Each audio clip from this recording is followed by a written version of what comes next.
Kick is up, has the accuracy, and it is good. Jake Bates throwing right side, and it's going to be intercepted.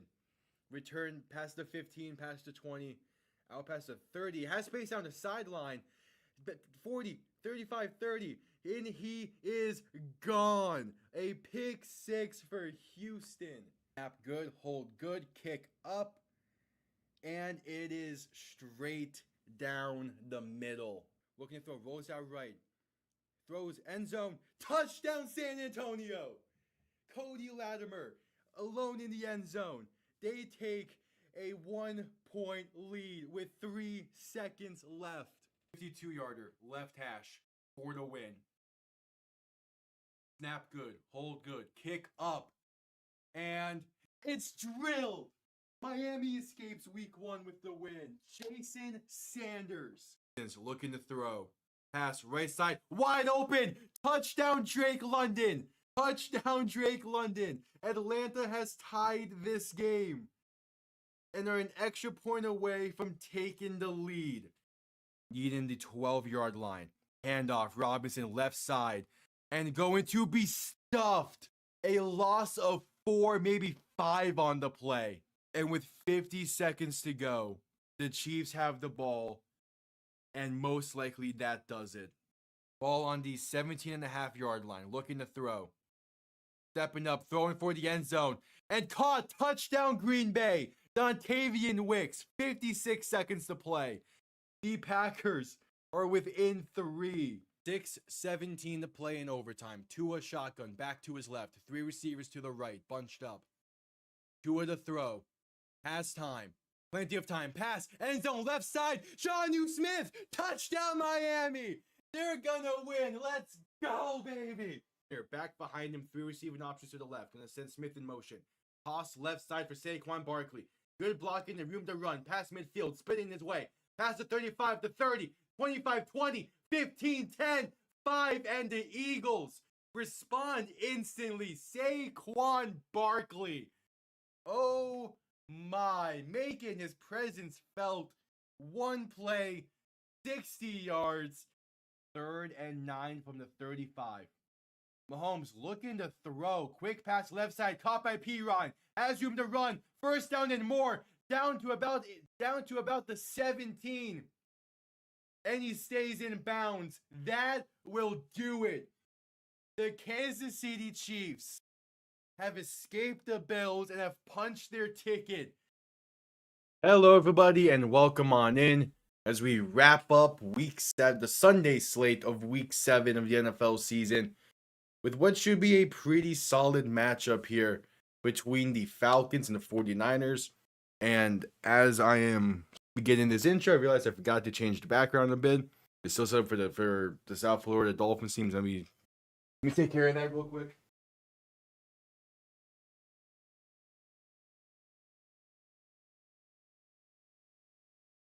Yeah, welcome on in.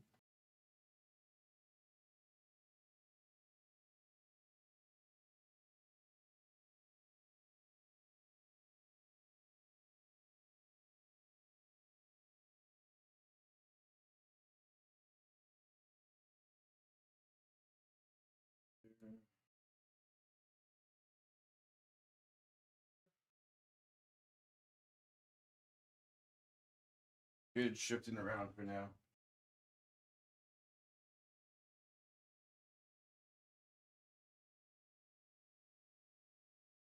We have kickoff underway here shortly.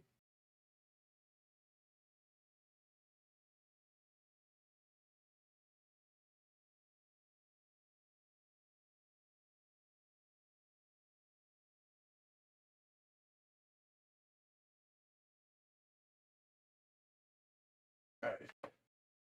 There we go. Also New Jersey, because I'm not going to wear the Dolphins tonight. But welcome on in. We have new addition to the jersey collection in the background. I got myself a Patriots rivalries jersey. And it looks pretty damn nice amongst all those other ones. That leaves the Jets as the only team in the AFC East that don't have their jersey for. That also makes it so 9 of the 32 teams are accounted for amongst all this.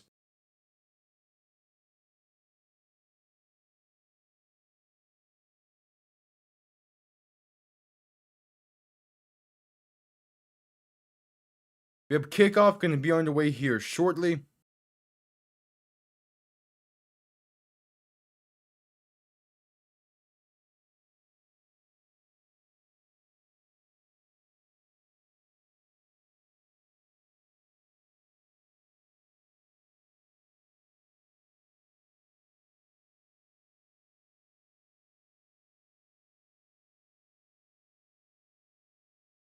It was a beautiful looking day in San Francisco. And it should be a pretty damn good one. Eddie Pinheiro set to send this one away.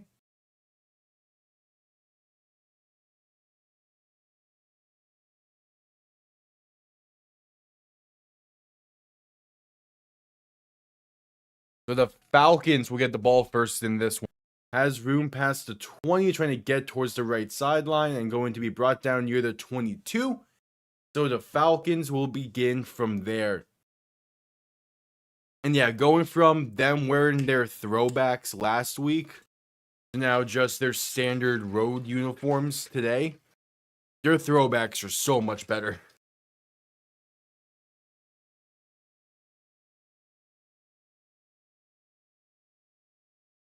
Like it's funny how bad these uniforms look for the Falcons. All right, Penix in shotgun, back behind him. 3 receiving options to the left. First play of the game for the Falcons. And they're going to hand this off right side for Bijan Robinson, who's going to get about 3 up to the 35 or 25. And that's a solid way to start this one.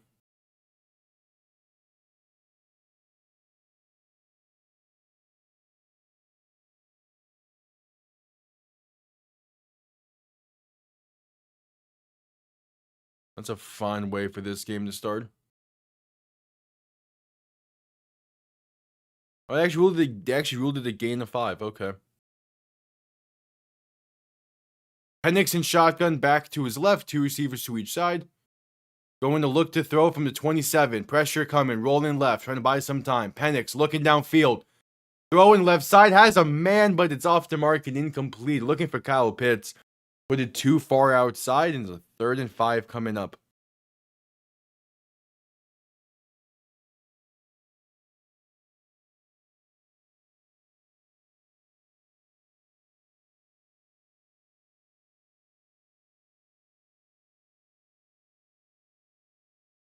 All right.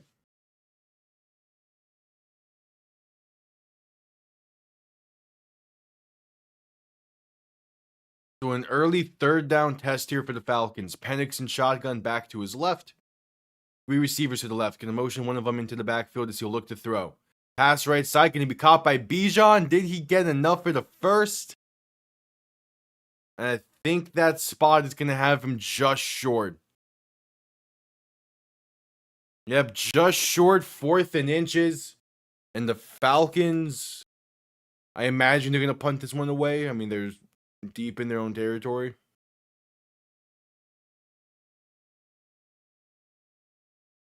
It's a good read.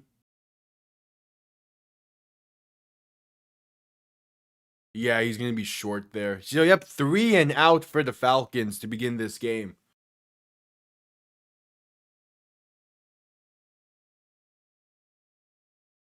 The punt comes off clean. And it's a great punt. Going to be returned beginning from the 8 and get up to about the 15, maybe the 16. It took a lot of Falcons to bring him down. But out comes Mac Jones. Been having a great season so far for the 49ers in relief of an injured Brock Purdy. It's been him and that combination with Kendrick Bourne that have lit up the NFC. They had a tough going last week against Tampa. Can they bounce back? Jones under center. McCaffrey behind him. 2 receiving options to each side. Ball on the 16-yard line as Jones will look to throw. Pressure coming, trying to step up, but sacked. Back at the 13-yard line. Great start for this Falcons defense. All right.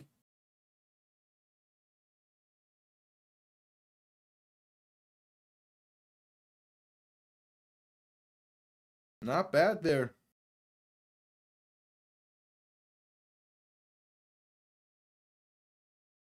Jones under center, back behind him. Receiver sent in motion left to right as they're going to give this to McCaffrey up the middle. Has room past the 20 to the 21.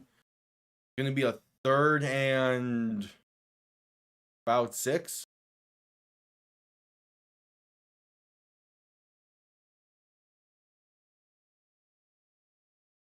Oh, the Detroit Red Wings are 5-1 right now in the season. That's crazy.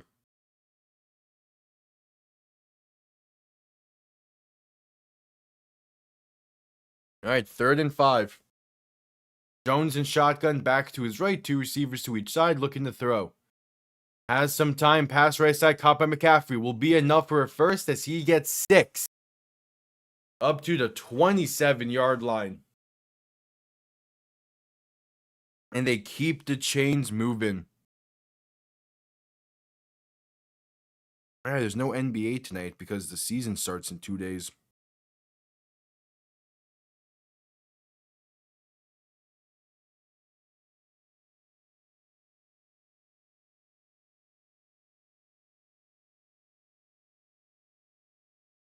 Jones under center, going to toss this left side.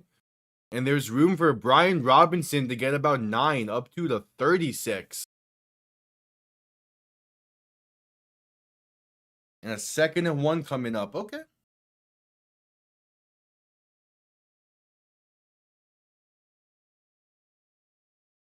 Not bad.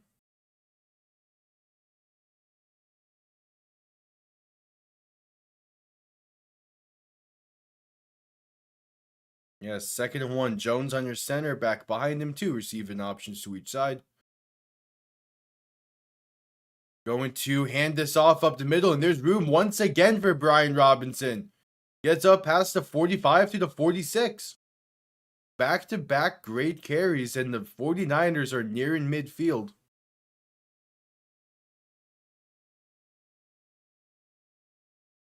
All right, that's been a great drive so far.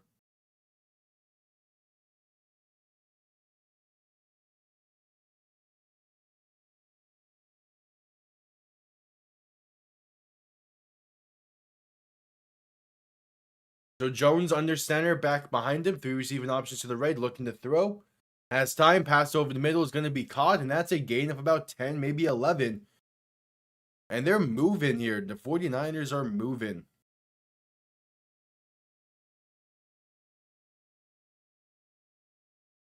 $9:45 to play in the first.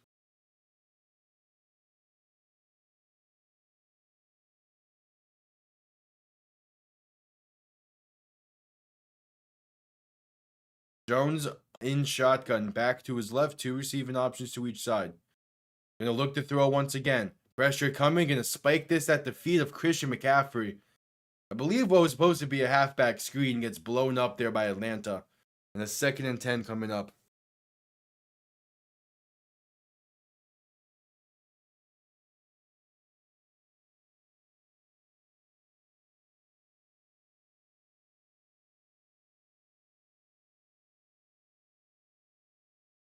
So Jones under center, back behind him. Gonna motion a tight end into the backfield to act as a fullback. As they're gonna hand this off right side for McCaffrey, and he's gonna get about a yard, maybe 2.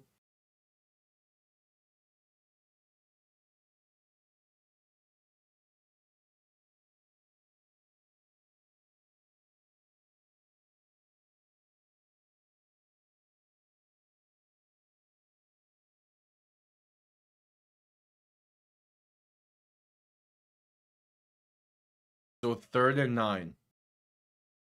Jones in shotgun, back to his left. Under 9 minutes to play in the first. Receiver in motion right to left to make it doubles on each side. Looking to throw. Pressure coming, pass over the middle is off the mark and incomplete. So a good drive stalls out just past midfield. It is 4th and 9.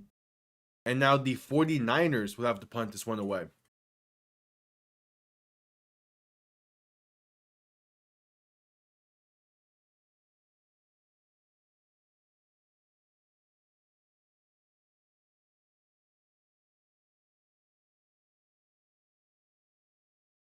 Alright, so the Falcons defense, good job. Good job holding them once they get past midfield.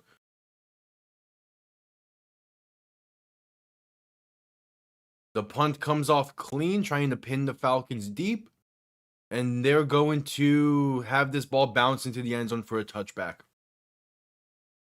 The Falcons' next drive will begin from the 20. And we go to a commercial break with 8:34 to play in the first quarter. Nice, nice.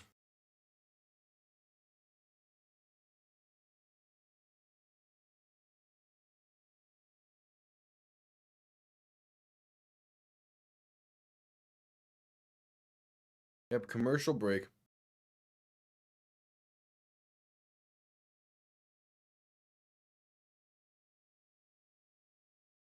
Not a bad start to this game.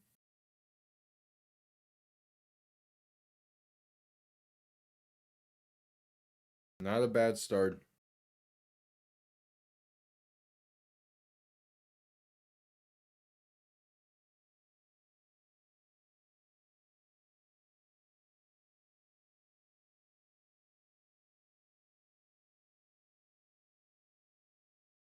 But we'll see what the Falcons can do in this next drive. Their first drive, it was a 3 and out, but there's definitely stuff there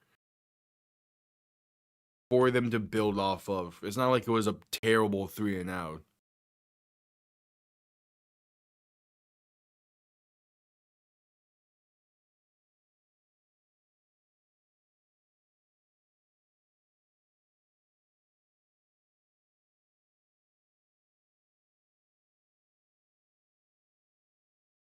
We have at commercial break.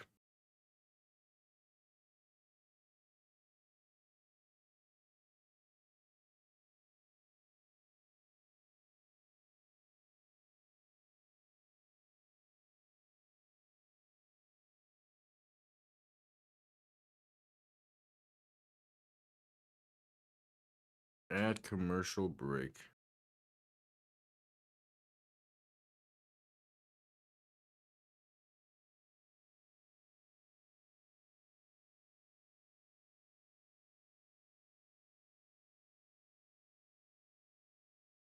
We have NBA tip-off Tuesday night.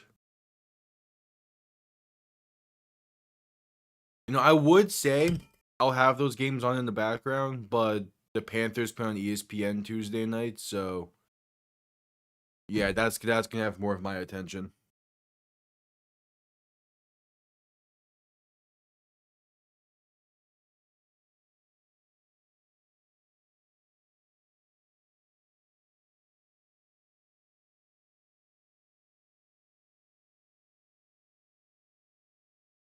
All right, so Penix in shotgun back to his right. Gonna motion someone into the backfield as they give this to Bijan Robinson. And he's stuffed at the line for no gain. Not a great way to start this.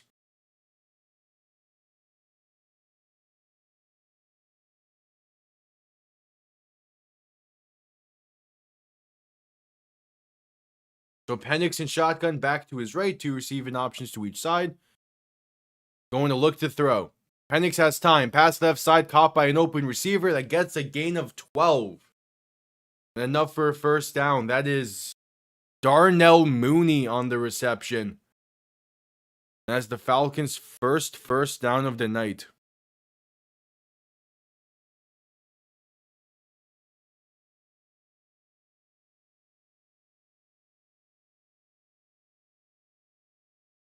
So Penix in shotgun back to his right, 2 receiving options to each side.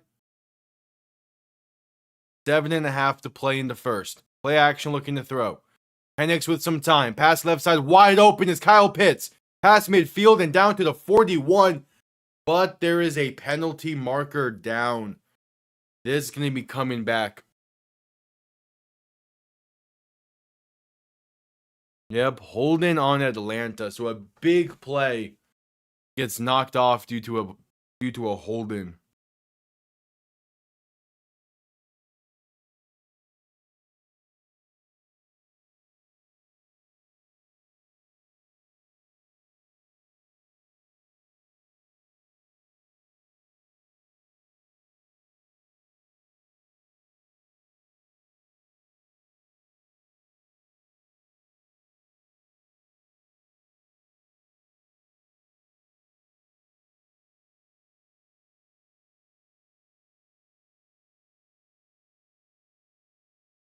So 1st and 20, Penix going to hand this off left side for Bijan. He's going to get up to about the 29. Makes it, 2nd and 11-ish?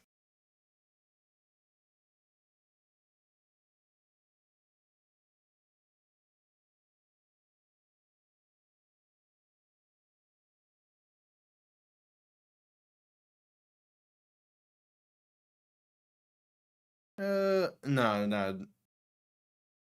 Give me what? It's 2nd and 13. Penix and shotgun back to his right. 2 receivers to each side. Ball on their own 29. Looking to throw. Niners send pressure. Gets picked up. Pass left side is going to be caught and gets up to the 39, maybe 38.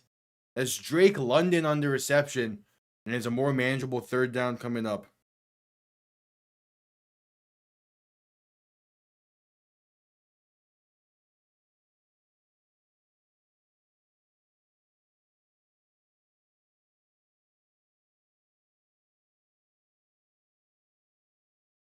So 3rd and 3.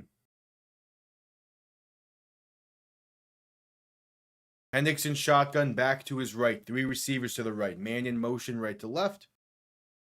As Penix will look to throw. Quick pass. Left side going to be caught up to the 45. That's Kyle Pitts. And the Falcons keep the drive going.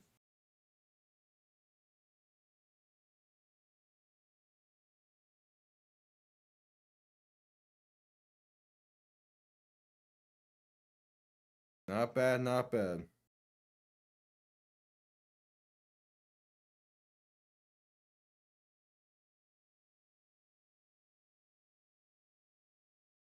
So Penix and shotgun back behind him. 2 receiving options to each side. Going to play action and look to throw. Rolling right. Pass in right. Going to be caught. Gets up to about the 48 for Drake London. It gets you something. Under 5 minutes to play in the first.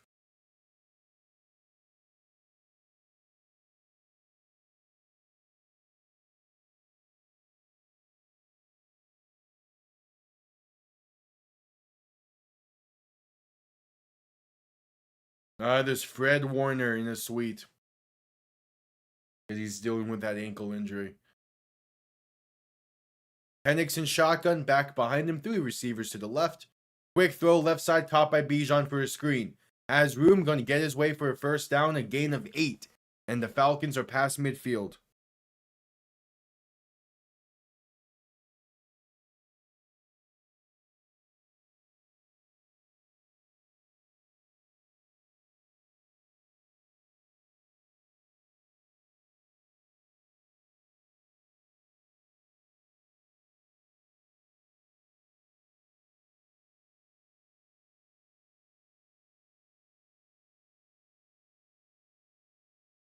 All right, 1st and 10. Penix and shotgun back to his right, gonna look to throw. Has some time, loft in this one left side for a throwaway incomplete.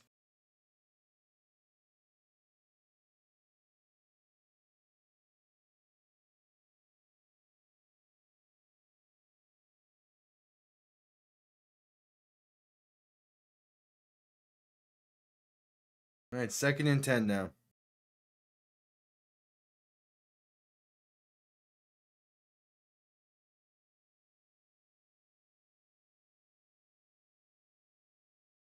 There's images of Bijan and McCaffrey working out in the offseason together. Penix and shotgun looking to throw in 2nd and 10. Pass over the middle is going to be caught and getting down near the 36. That's Kyle Pitts setting the Falcons up for a 3rd and 2.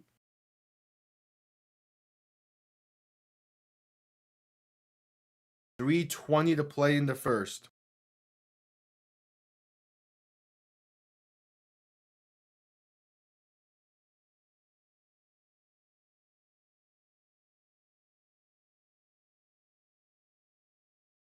Third and 2.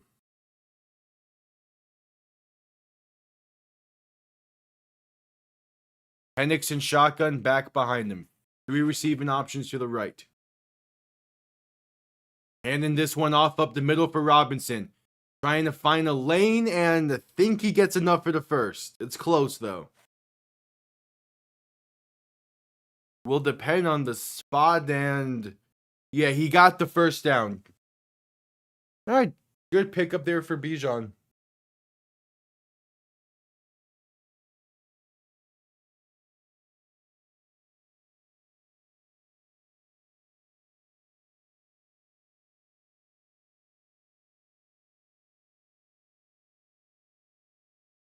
All right, so Penix and shotgun back behind him too, receiving options to each side.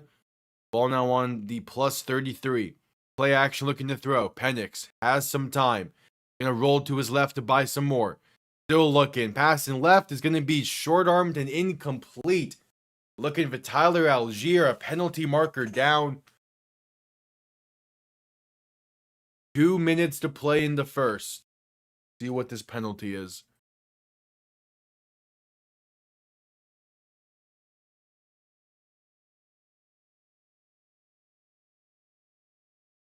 It's an eligible man downfield.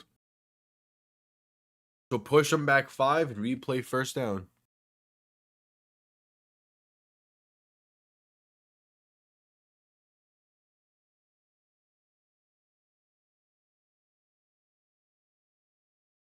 All right.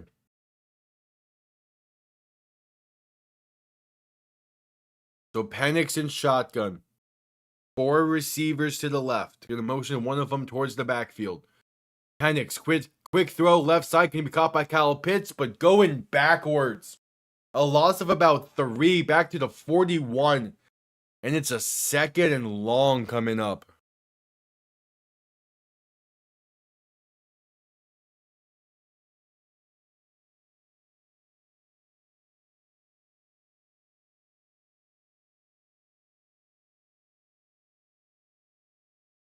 All right.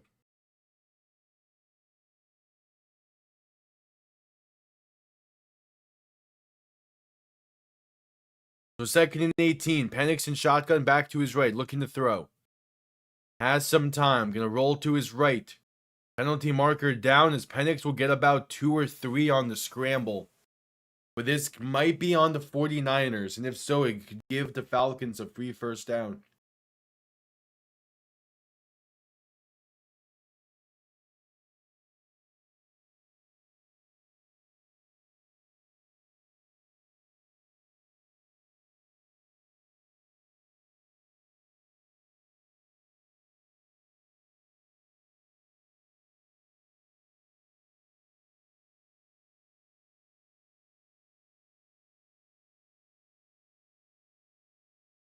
Two fouls, both by the defense. One's illegal contact on the 49ers, which will be declined. And the other one is also illegal contact on the 49ers. So 5 yards and an automatic first down for the Falcons. Tough penalties there for the 49ers.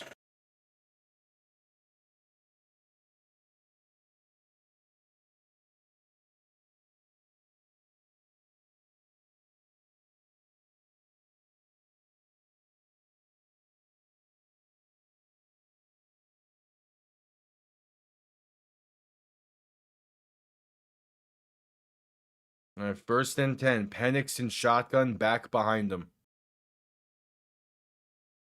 2 receiving options to each side. Ball on the 33-yard line. Play action looking to throw. Penix pass left side is a lofter that's incomplete. I think that was supposed to be a play action screen, but no one was really over there. Instead, it's 2nd and 10.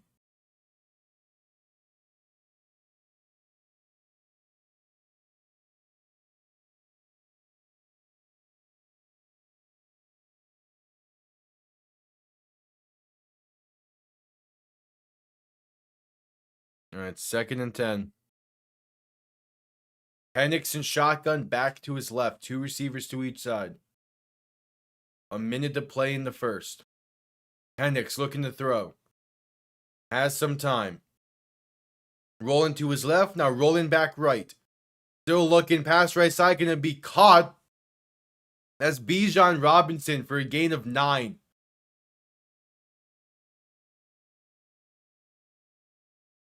And a 3rd and 1 coming up.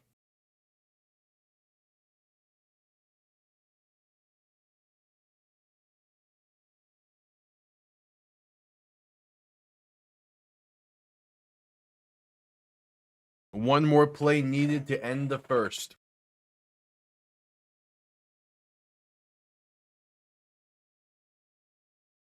Penix under center, back and fullback behind him. Gonna hand this off up the middle, and that's Tyler Algier on the fullback dive. And he gets a gain of 3 and enough for a first down. Falcons have the ball at the plus 22, as that's the end of the first quarter. 15 minutes in the books. And we haven't had a lot of really game, period. Falcons went 3 and out. The Niners had a solid drive, but were forced to punt. And then all of this has been the Falcons' second drive of the game. So it's been some really slow and methodical football being played. And we'll see how the Falcons can cap off this drive.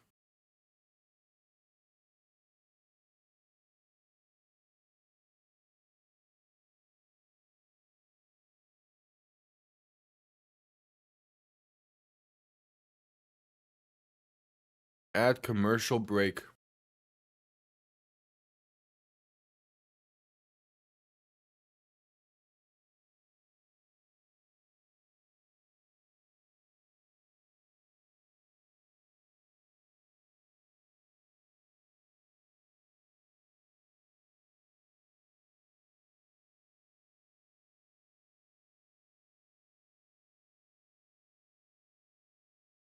At commercial break. Yeah, it's been a very defensive, not really defensive, just been taking what the defense is giving you and slowly moving the ball as much as you can.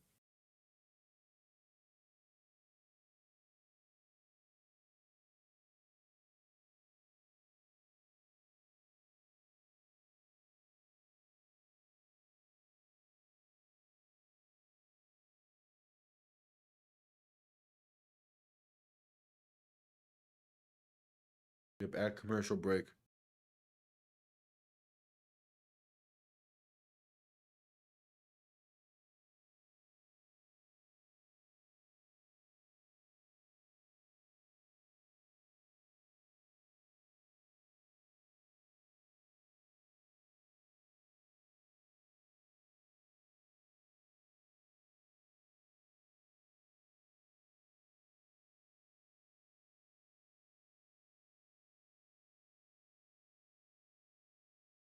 Yeah. I mean, the Rams got a good win today, though. That Cardinals Packers game was good. But a game of the week ended up being Broncos Giants of all games. That one was insanity.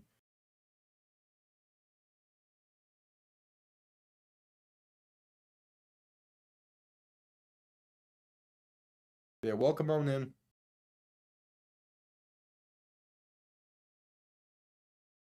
This is a good way for me to like end the Sunday after that Dolphin game. All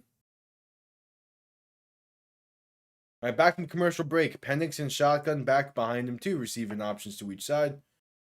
They give left side to Bijan Robinson, and he has room inside the 20 to about the 17.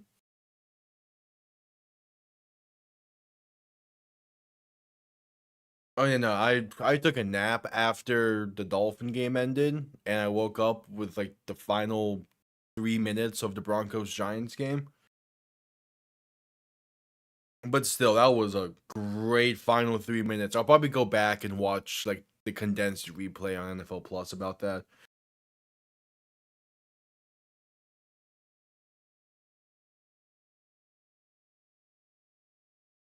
So Penix gonna hand this off left side for Bijan. He breaks off one tackle. and fights his way to the 15 with a 3rd and 4 still coming up.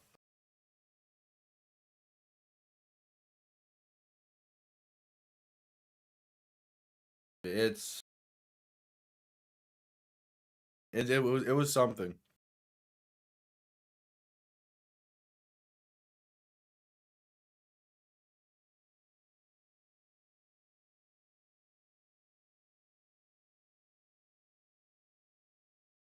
All right, 3rd and 4. Penix in shotgun. 4 receiving options to the right. Going to look to throw. Penix trying to step up, but sacked. Back at the 20. No room to step up in the pocket. And a great drive for the Falcons. Stalls out in the red zone.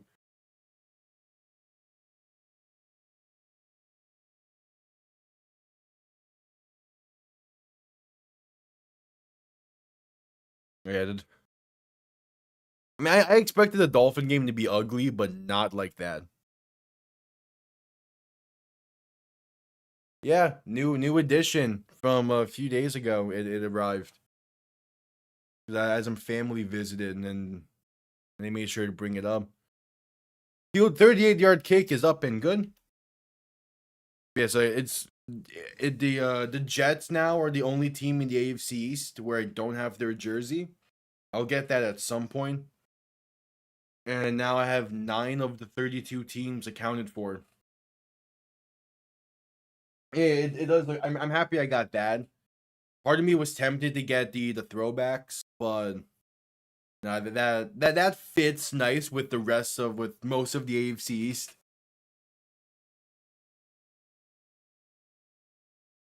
Yeah.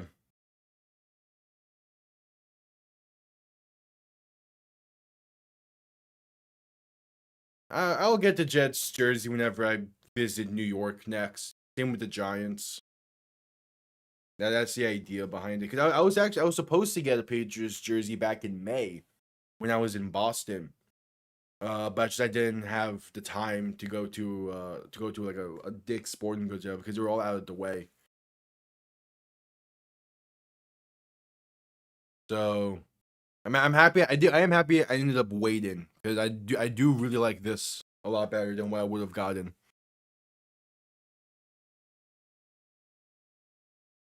But yeah, so also because this is a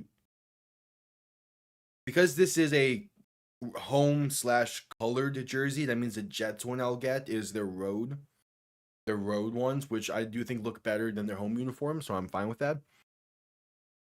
I want to have it where like 16 teams have the home, you have a home or colored uniform, the other 16 have a road slash white uniform. That was a good mix and match of it all. And it also means that I need to get a road Browns and a road Bengals. That's probably the road Bengals doesn't. I don't really think it looks great, but I already have alternate Ravens and throwback Steelers. So there's that.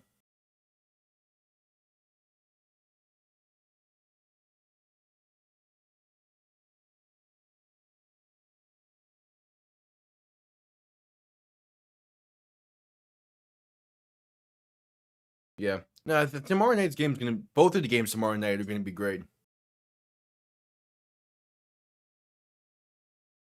I'll be live for Lions Buccaneers.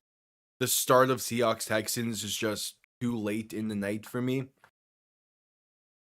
But I'll definitely still have to be watching that game. It's just I won't be able to be live for it.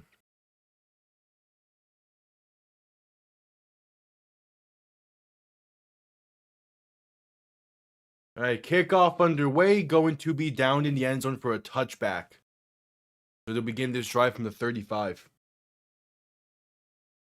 Yeah.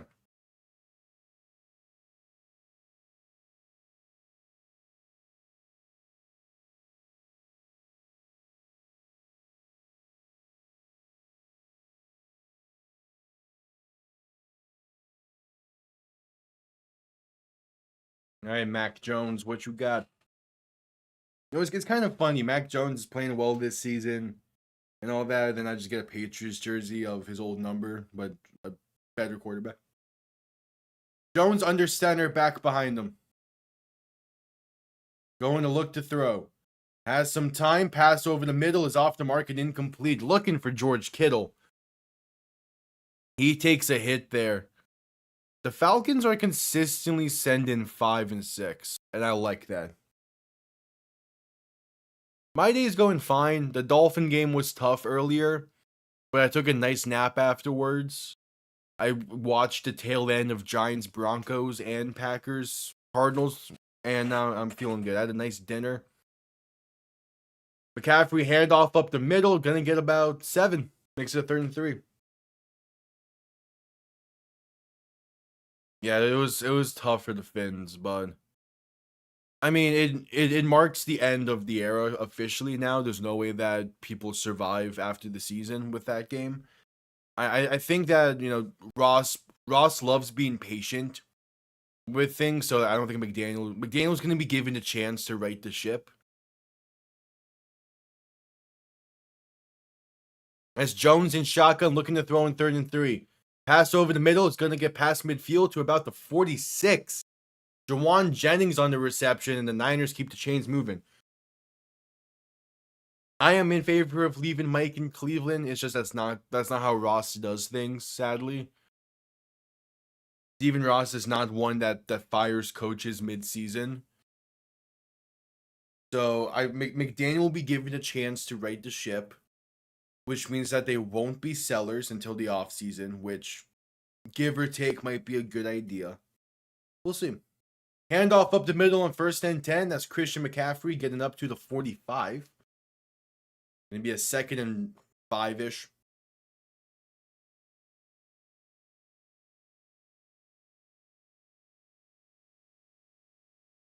Yeah, I was in favor of leaving McDaniel in Carolina, leaving him in Buffalo. But that's just not how Stephen Ross works. Handoff up the middle on 2nd and 5 for McCaffrey, and he has room inside the 30. Still fighting near the, was that the 26, 25?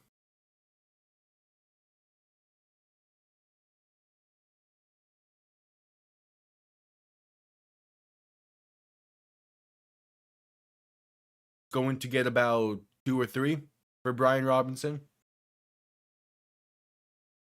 Okay, cool. So I'm getting the signs that I need to switch which internet this stream's going to be connected to. Yeah, that's on my end. Because before the stream started, I was having issues with the network I'm usually connected to. So I had to go to a different one, go to my extension. So at the next commercial break, I'll switch back now that I'm getting the clear signs too. Jones to throw, pass over the middle, is tipped in the air and picked off. Intercepted, being returned past the 30 and brought down at the 34. Looking over the middle, Jawan Jennings bobbles it, and the Falcons take advantage. Big time interception. Off the hands of Jawan Jennings and directly to the Falcons. That's Caden Ellis with the interception, and that's a big time play. The Niners were moving with ease after that. The Niners were moving with ease, and that's a game changer. All right, there's going to be a little bit of lag again, so bear with.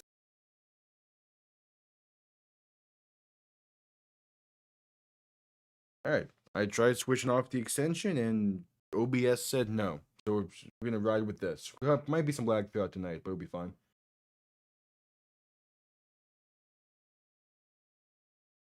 I also need to update this laptop. Again, the laptop I use while I'm in this setup is it's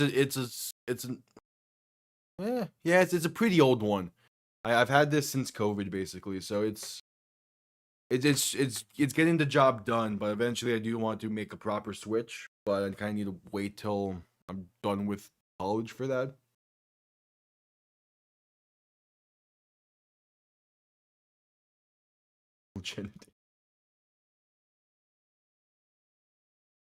I mean, the 49ers had that tough game against the Buccaneers last week. But it's one of those things. If the Falcons offense will need to get consistent today if they're going to pull this one off. I don't think they'll be able to hold the Niners the same way they did Buffalo last week.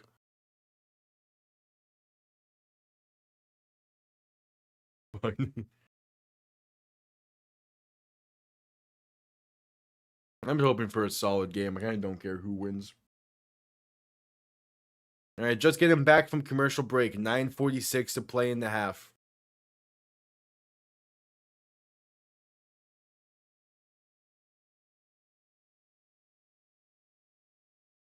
Penix in shotgun. Back behind him, 3 receivers to the right. Gonna toss this right side for Bijan, who gets a nice one-handed grab, but will be stuffed at the line for no gain. Yeah, that's fair.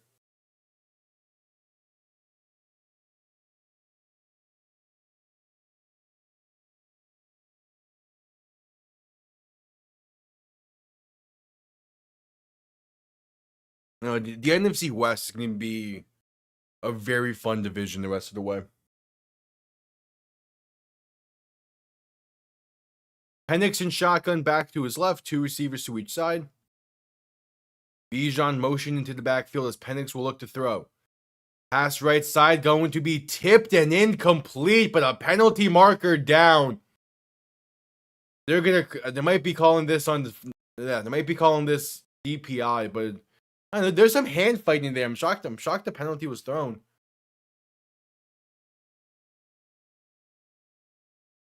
Yeah, no, I could see it. Yep, defensive pass interference on the 49ers. Penix looking for Darnell Mooney. Is going to be a 1st and 10 around midfield.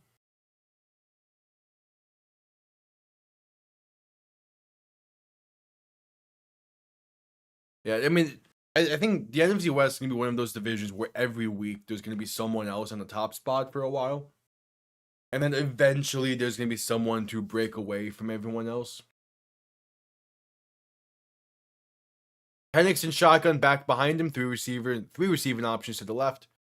1st and 10 from their own 49. Man in motion, left to right. Going to play action and look to throw. Penix with some time. Dump off right side is off the mark and incomplete. Looking for Bijan Robinson. 2nd and 10 coming up. Under 9 minutes to play in the first half. Oh yeah, definitely 3 teams can make the playoffs in that division.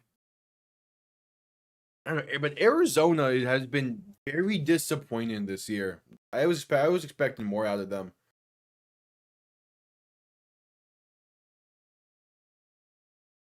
Like I was expecting more out of the Cardinals this year. They've been playing better with Brissett, but it's just not enough.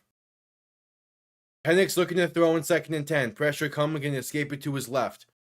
Will take it himself for about 2 or 3. So a 3rd and 7 coming up. Being disappointed. That's crazy. Like,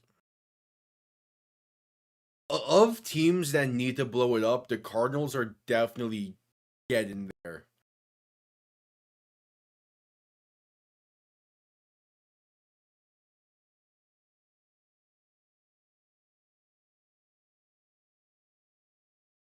All right, 3rd and 7. Penix and shotgun back to his left. 2 receivers to each side. Man in motion left to right. Penix will look to throw. Pressure coming. Pass right side. And it's off the mark and incomplete. Good pressure forced the bad pass. It's a 4th and 7, and the Falcons can't take advantage of the interception. And they'll punt this one away. Yeah.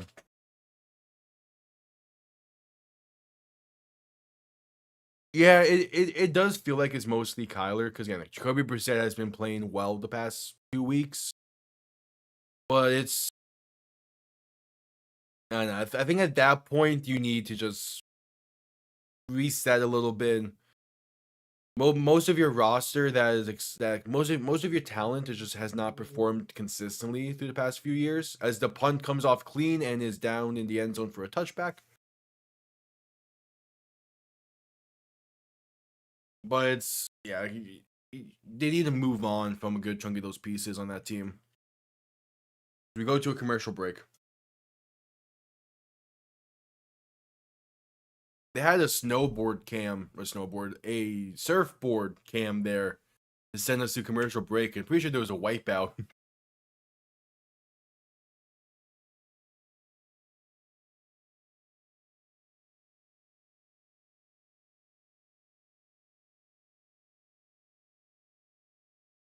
Yep, at commercial break.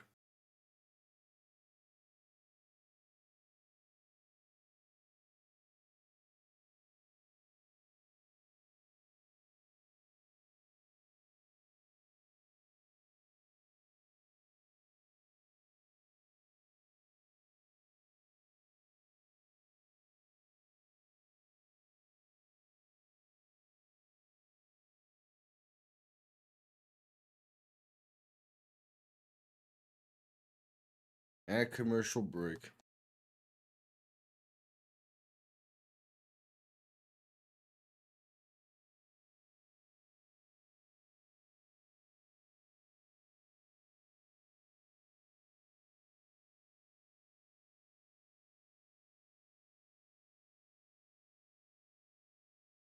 We'll see. With how the Niners' last drive went, they have a good shot here to take the lead. But that's why it's like if the Falcons can just get consistency on offense, they could be such a tough team to beat. But they need to get that consistency. You can't be having long stretches of games where you just can't do anything. Or at least if you're going to make it the drives you score on are either long-winded or touchdown drives. But they're a team that has settled for a lot of field goals this season.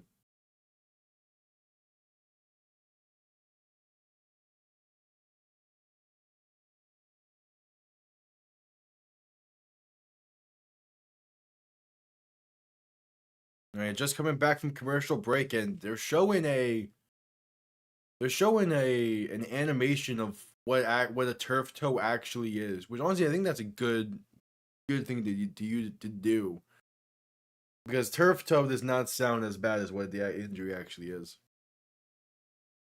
So Jones under center, back behind him. Going to toss this left side for Christian McCaffrey. Has some blocking. Going to be enough for a first down. Gain of 12 or 13. I mean, just keep going with him.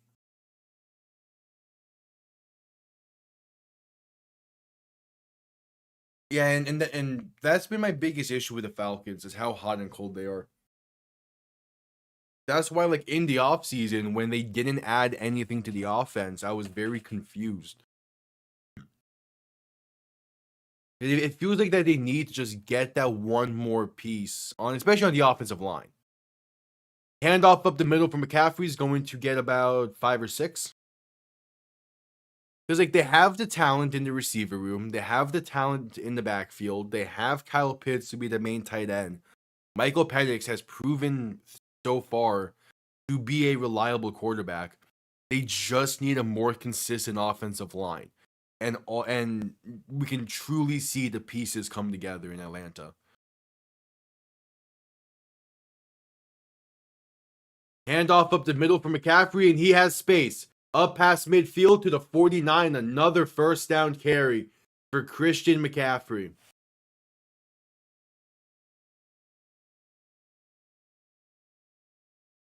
But if you're going to do all of that, you still need to address the offense in some way. And I think they spent like a day 3 pick on an offensive lineman, and that was it. Handoff up the middle is going to lose about a yard there. That's Brian Robinson on the carry.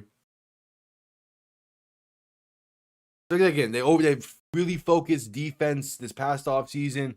Maybe that leads for this upcoming offseason to be more offensive heavy, or maybe at the deadline they can go out and trade for a lineman to be a big difference maker. I'm not sure what offensive lineman will be available at the deadline. As there is a 49ers slow to get up, we're going to head to a commercial break due to an injury timeout.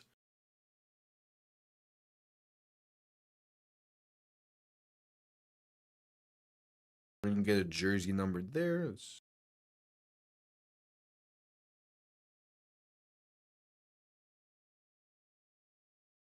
Oh, that's the center, Jake Brendel, slow to get up. The injuries keep piling on for the Niners. Yeah, it makes sense why they did what they did, but you still needed to address that offense in some way. But I mean, that could very easily be the focus this upcoming offseason. Because what Penix would, I mean, like you still have another year before you have to pay Penix. So if you view these next 2 years as the all-in push, it makes sense how they handled it.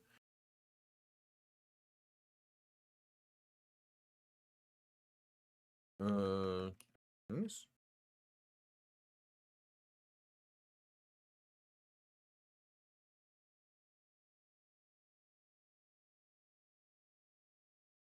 Not any. Just Trey Hendrickson's a free agent. Let's focus in on line.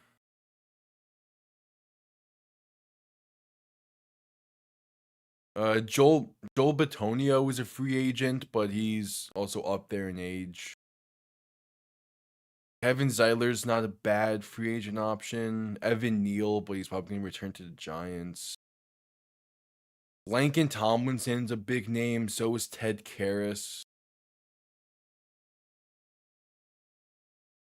Elijah Vera Tucker is a free agent after the year.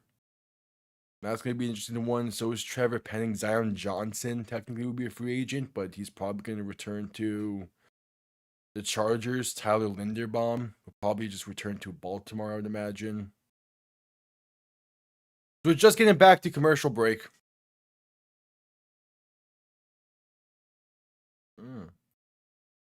Josh Myers is a free agent. There's the big name. Jones looking to throw in 2nd and 11. Pass left side, caught by Jawan Jennings, and he's going to get out of bounds after 7 yards.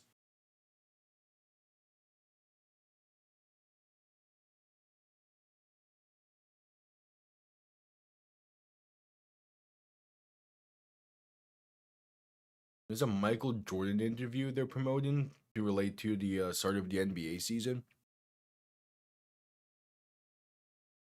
All right, 3rd and 4. Jones and shotgun back to his right. 2 receivers to each side. Going to give this up the middle to McCaffrey. Bouncing right side, has space. Inside the 35 to the 33. And enough for a first down.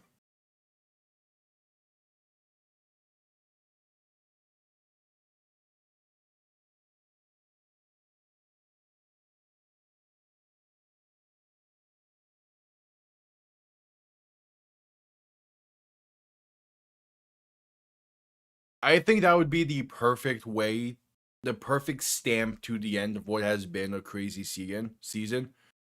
Like that is how, like, in an ideal world, the season gets stamped off. I don't really see it happening. Handoff up the middle, and 1st and 10 is going to get about 2.5, 3 maybe.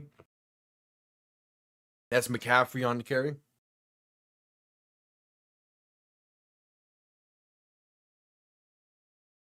The playoffs are going to be very interesting this year, though.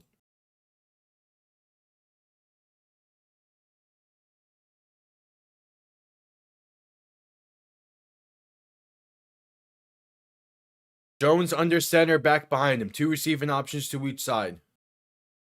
Going to hand this off once again up the middle, and that's Brian Robinson down to the 26. A 3rd and 2 coming up.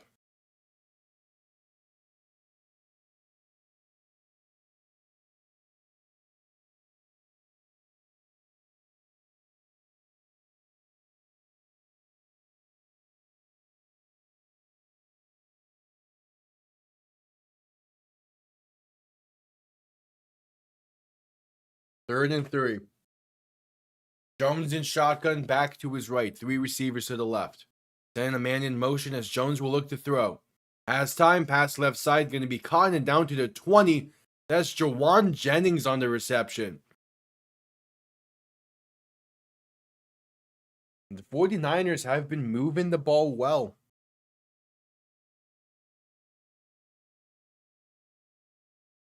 I would be shocked if it's Eagles-Chiefs. I mean, like, the Eagles did look really good today. But, I mean, it's more so... I mean, both teams look good today. But I'm not sure if they're going to be able to withstand that. Toss right side to McCaffrey on 1st and 10. He's going to be met in the backfield. A loss of 4. And there's this Falcons defense stepping up a bit.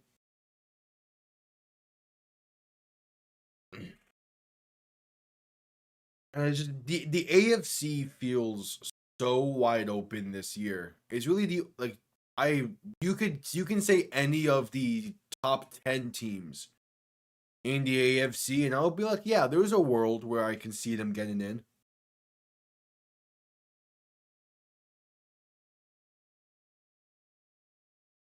It would be nice to see Stafford get one more. I'm just not sure if it happens this year. 2nd and 14, quick pass right side, going to be caught and down to the 14. That's Kyle Juszczyk on the reception. And that'll bring us to the 2-minute warning with a 3rd and 4 coming up. Yeah, this first half has been flying by a bit. 2 minutes to play in the first. 2 minutes, yeah, 2 minutes to play in the first half. We head to a commercial break.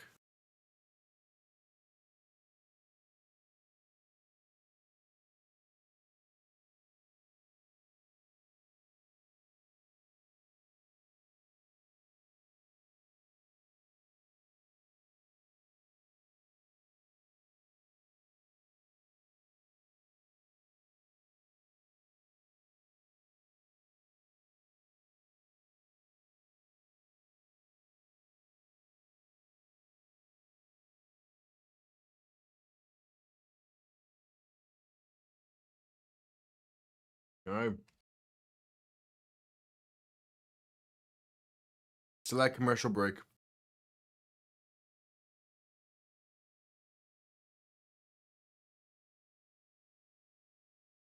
Yeah, it's like really any team that makes the playoffs in the AFC has a chance this year, it feels. The NFC, it feels like whoever's going to be the 1 seed will make it. But at the same time, it's that one's all the NFC also feels up for grabs. I mean, again, mainly because most people thought Philly were a shoe-in to go back to shoe-in to make it and try and repeat. That's not the case anymore.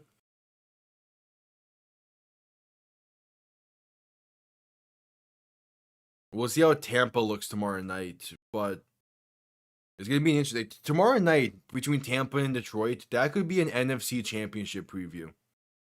Like, that's gonna be a very interesting game to shake up the landscape of the NFC.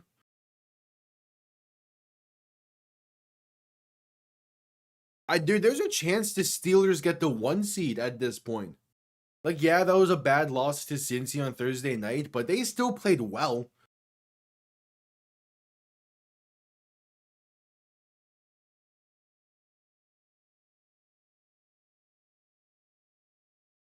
Like, they still played well in that game. And speaking of Sunday Night Football next week, it's Packers and Steelers. A potential Super Bowl preview next week. What should be a great game.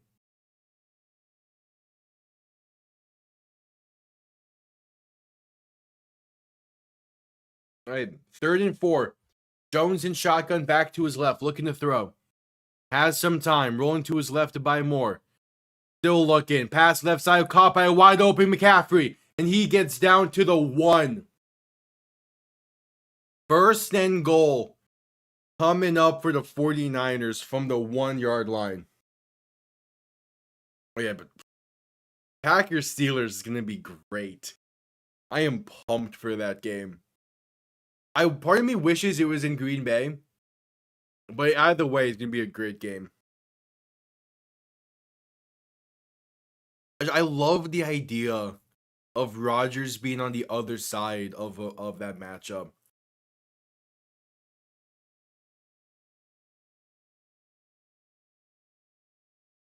Like even if even typically Packers Steelers are always a great game, but now that it's Rodgers wearing the I was gonna say silver and black, wearing the black and yellow, it's gonna be something. The Falcons called their first timeout after the previous play. So Jones under center, back and fullback behind him. First and goal, handoff up the middle, and Christian McCaffrey untouched for 6. The 49ers have the lead. I wish. I wish that's a possibility, but nah, I'll deal with it. AccuSure Stadium is a great environment, nonetheless.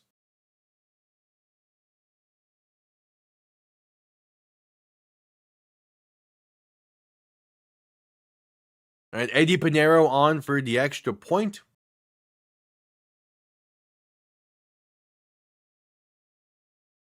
It is up, and it sneaks through the left upright. All right. The Falcons have time here. The Falcons have time to respond. But the 49ers do get ball to begin the second half, so there is that.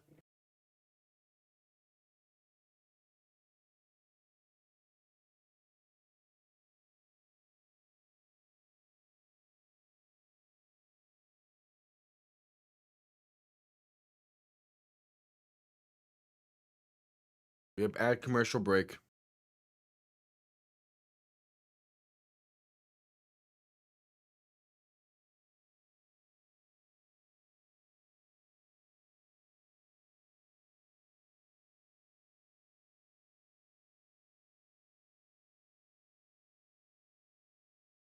Nice. I'm pretty sure what was he? Yeah, I went perfect on a 4 o'clock slate. And I think I went near perfect on the 1 o'clock as well. I got the London game wrong, and obviously got the Miami game wrong. I think I'm at 3 incorrect through the week so far.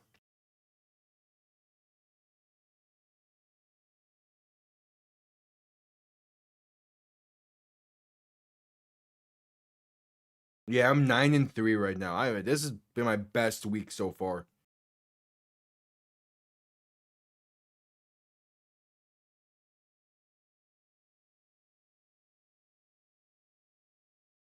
It's just the London game and Thursday Night Football messed me up.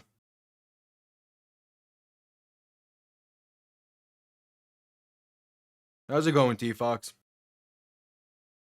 This has been a solid game so far. There's like a minute 40 to play in the half.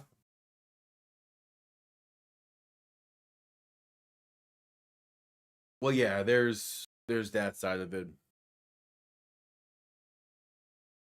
I mean, Tennessee had that as a game for a little bit, but New England just ran away with it. You know, I got you. I got you. But those are. I could not imagine doing the predictions and pick'ems for college football. Like with how many games there are a week with that, I could not imagine doing that.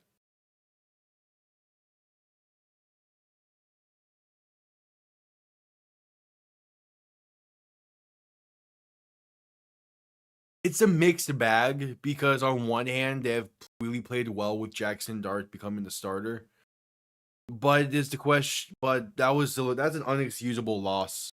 To have a 19-0 lead entering the fourth and give up 33 in 1 quarter to lose, that's inexcusable. So I think it's just a question of, is the offense playing well because of Dable and the play calling, or is it Jackson Dart being Jackson Dart and being a really good quarterback? It's a gamble. Either way, you're taking a gamble of keeping Dable or firing him at this point.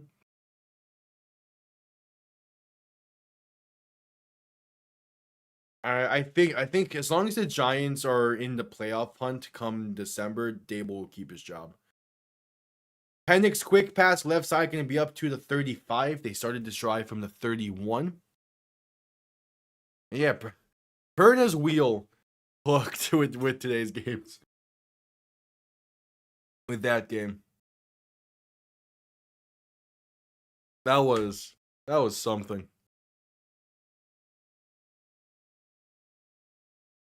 For a first down and then some. Past the 45 to the 49. That's Kyle Pitts on the reception.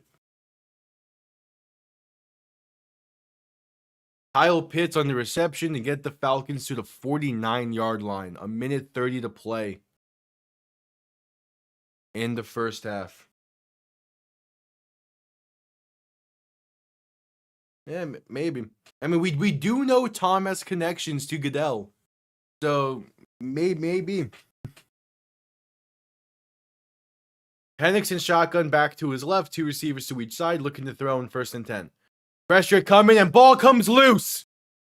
Who has it? It's the Niners. The strip sack and the 49ers are set up in plus territory. A chance to extend the lead before the half.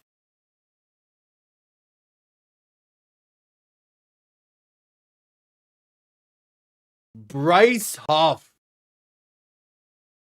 comes in clean off the right side. Yeah, it's that Penix blind side. He never saw Huff coming until it was too late. So 1st and 10 for the 49ers.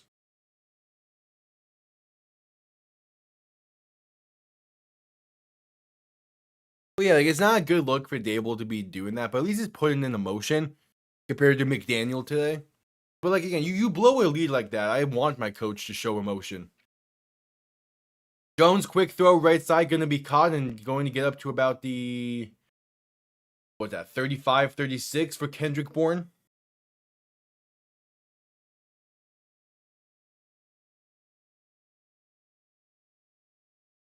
Yeah. Mike McDaniel, once he is fired, is going to make a fantastic offensive coordinator, and he will win a Super Bowl as the offensive coordinator somewhere. He is just not a head coach. Jones to throw, pass right side, going to be batted away and incomplete, trying to get the screen going to McCaffrey. But the Falcons played it well. It's a 3rd and 6. Yeah, 1st in the West. Yeah. Again, it's the Falcons offense needs a little bit more consistency on things.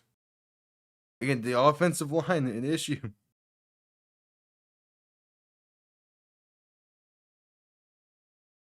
3rd and 6, 50 seconds to play in the half. I mean, the stakes were always going to be high for that game tomorrow night. Pass left side is going to be caught by an offensive lineman after being bobbled by a Falcon. And they'll lose 2. Mac Jones with pressure come and gets hit. The ball goes directly to one of the Falcons' defensive linemen, but he couldn't hang on. It bobbled into the hands of an offensive lineman, and now it's 4th and 8.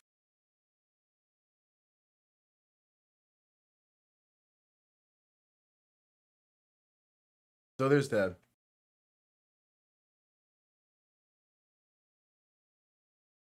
Yeah.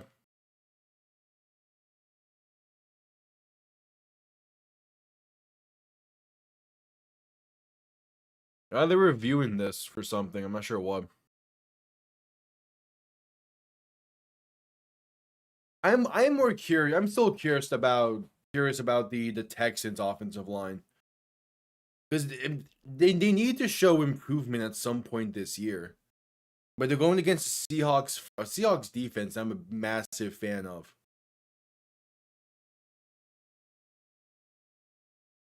Okay, so they're reviewing to see if this is a fumble or a forward pass. Why? I guess because if it's a forward pass, it's illegal touching. But a Falcon player, I don't know. We'll see. You're reviewing this for something.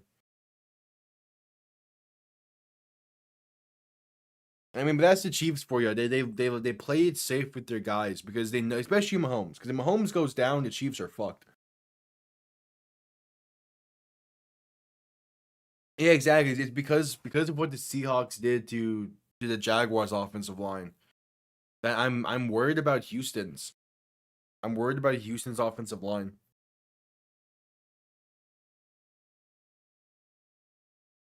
Because I think Seattle can handle the pass rush fine. They have the roster to be able to just do short passes and take what the defense gives you and work from there.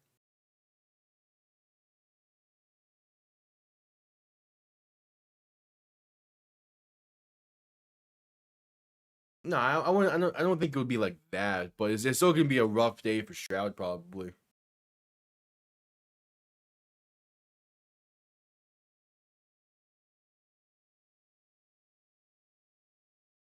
As we're just getting back, select commercial break actually.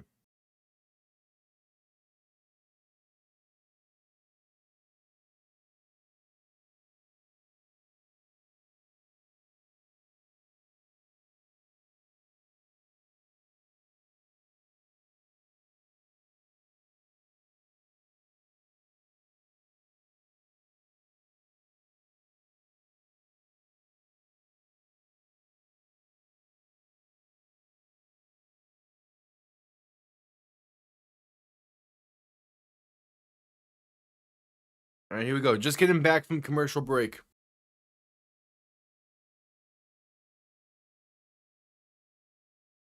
So it was initially called a sack and a fumble.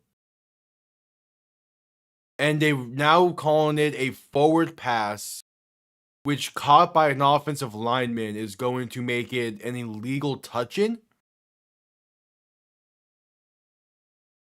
Is that what? So this might put the Niners out of that's still sending out the field goal unit.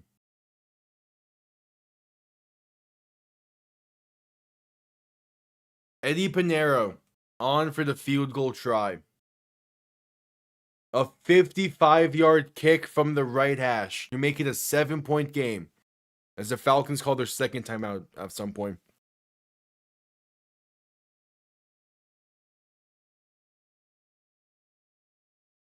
So a 55-yard kick.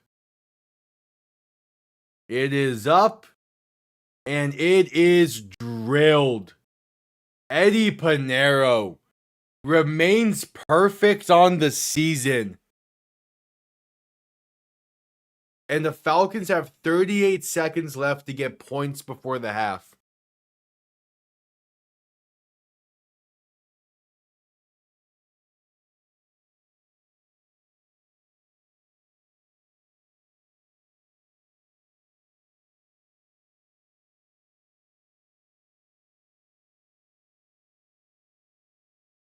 Yeah, that's the. I mean, the same thing. So that is a good old ball did not survive the ground call, and that has happened multiple times throughout like the past 20 years. I think the most famous one is the James Jones no call touchdown against the Patriots in 2017, which literally changed the landscape of the playoffs and got the Patriots to the Super Bowl.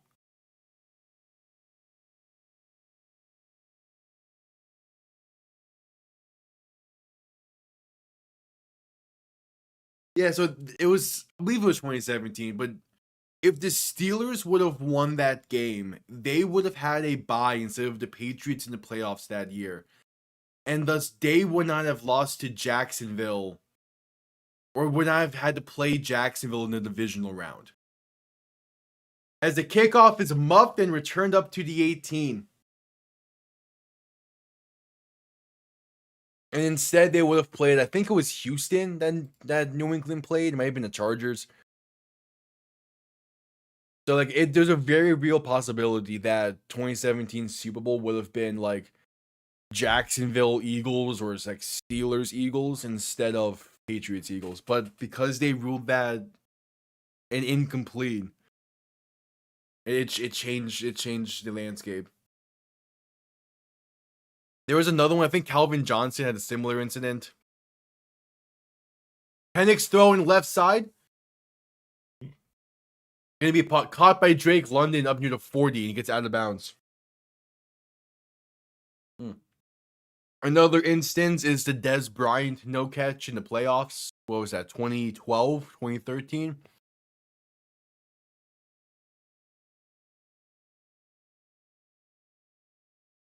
Penix in shotgun back to his left. 3 receivers to the right, looking to throw. Has some time. Throwing left side once again. Is going to be caught by Darnell Mooney. And he has room inside the 25, breaking off tackles and down to the 23.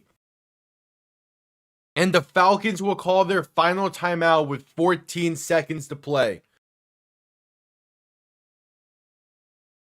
Darnell Mooney, what a catch.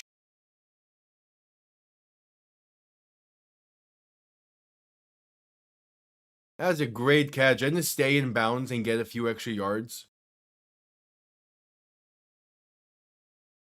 Yeah, that's a hell of a throw and catch there.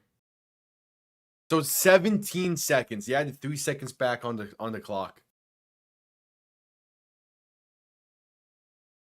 No timeouts remain for Atlanta, so they need to focus the sidelines and focus the end zone.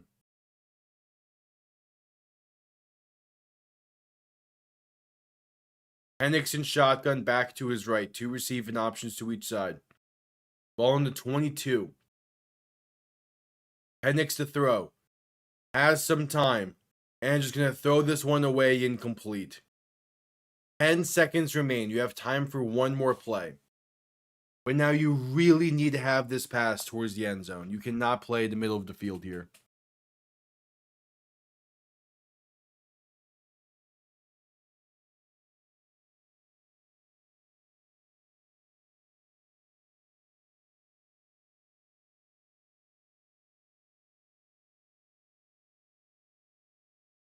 Are they going to call this intentional grounding?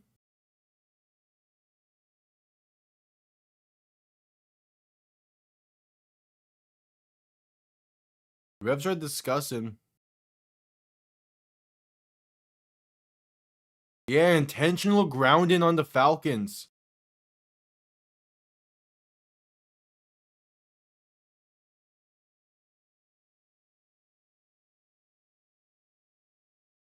Oh, and there's a 10-second runoff. That's the half. Oh, Atlanta. They better pray they had a second back on because of weird rules, but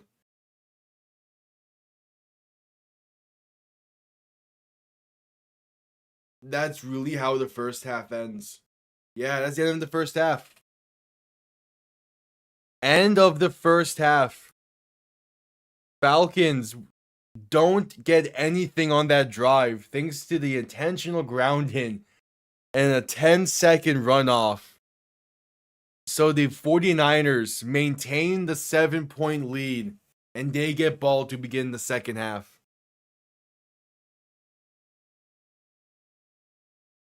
Tua has been on notice since the end of last season. It's nothing.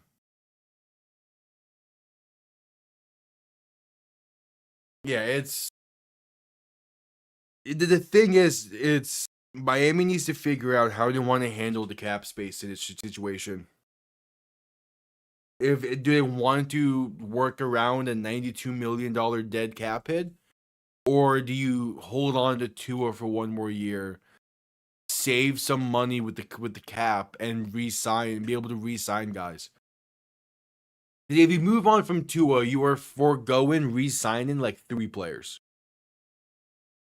And so pretty much the idea is if you let go of Tua and you extend Devon Achane, you basically have no more money for any other big time moves in the offseason, because that is probably going to be like just over a third of the cap space.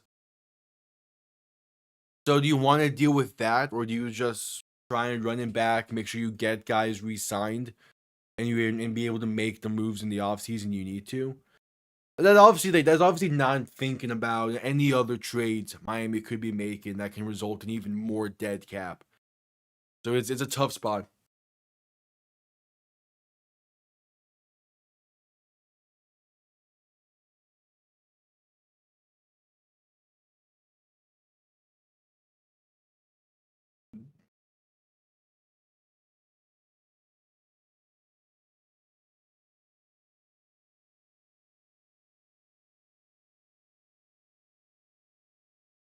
Yeah, we're at commercial break as it has reached halftime.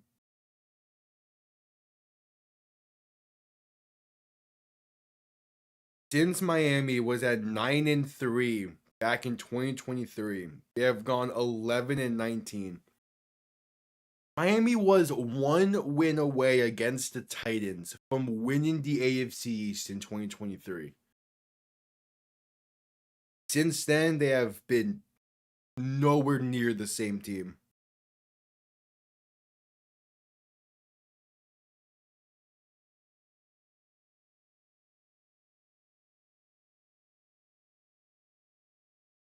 Yeah, we're at halftime.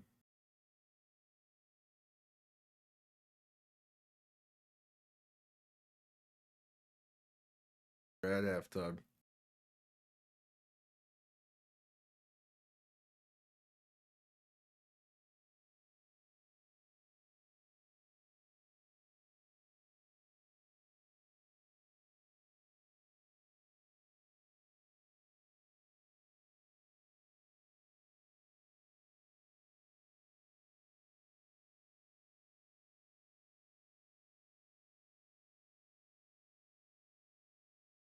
At the half.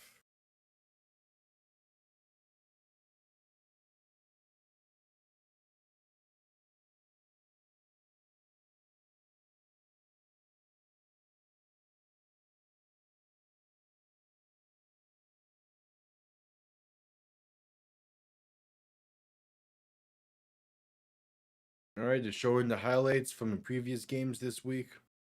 Crazy. Dude, what is this game? And the fact that Denver managed to get two 2-point conversions.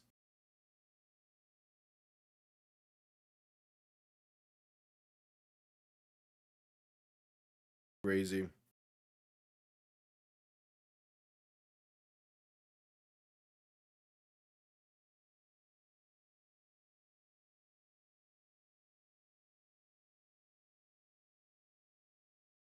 Crazy.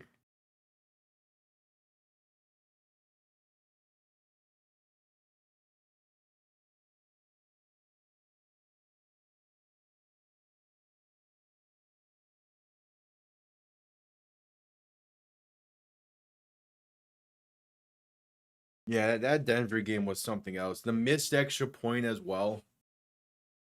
Like, yeah, that's a hell of a win for Denver.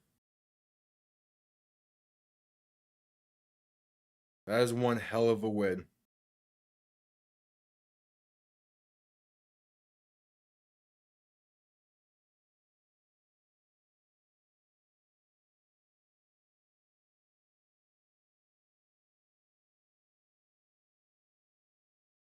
$33 points in a quarter is crazy. Yeah, that's a fair move, I think. I know Kyron Williams just hasn't really been all that this year, but the entirety of that Rams offense has kind of just been like one person has a great game, then someone else, then it's someone else. Typically it's Puka Nacua, but he's out.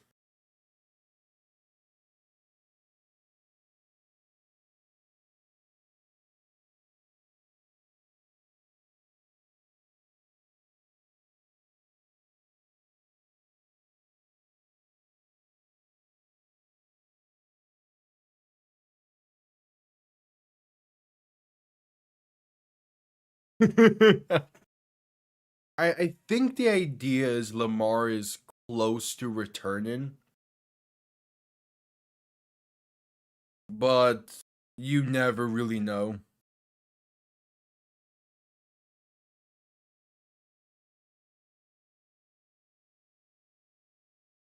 Yeah, he's expected to return next week.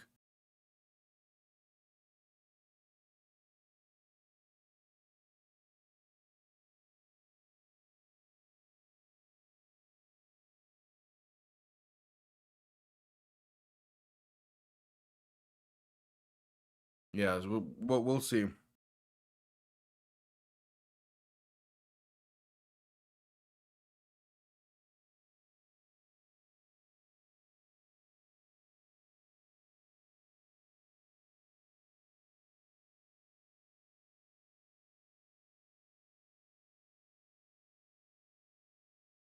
We have ad commercial break, waiting for the start of the second half.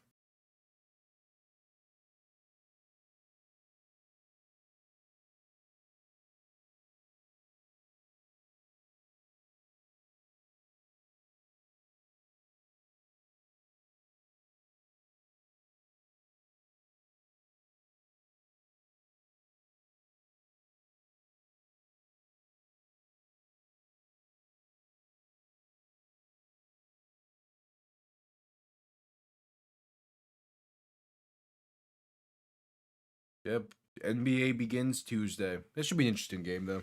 Interesting 2 games. And yeah, finally, this Eagles offense showed up today.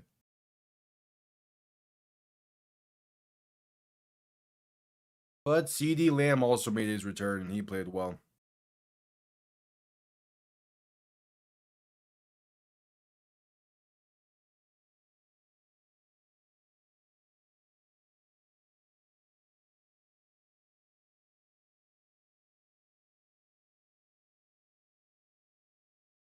Yeah.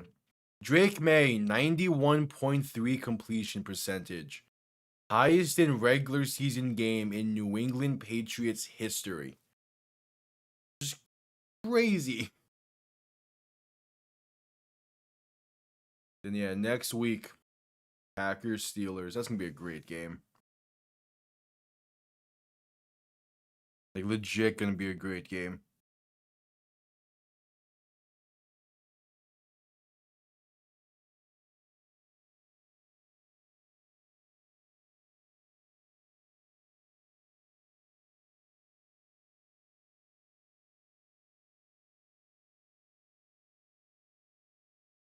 We'll see.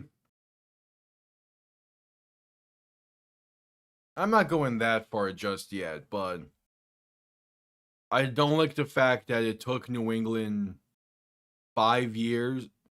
Yeah, pretty much the same amount of time that Miami did. It took New England 5 years to be back, when Miami is still trying to be back for the past 20. Snow melt. Shut up. That's that fucking hashtag was dumb, but the Patriots won that game, so they're gonna ride with it.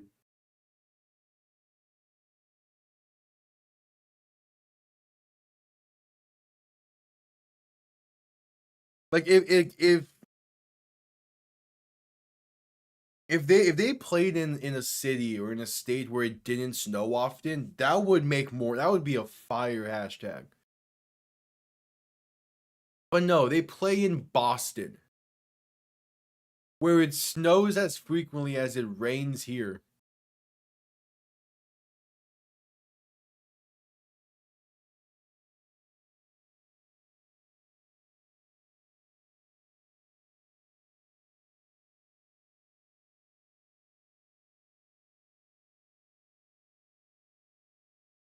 Yep, so that commercial break.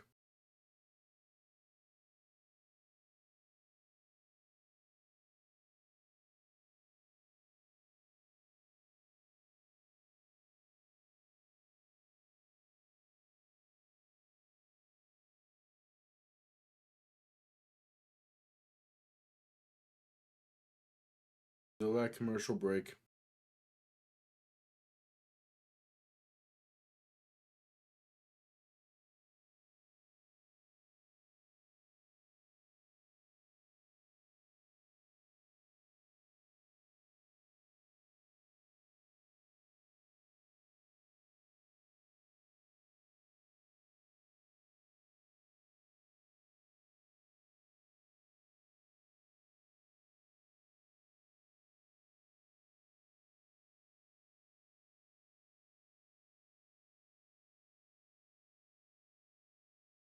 There we go. Second half going to be on the way here shortly. The Niners get ball to begin the half.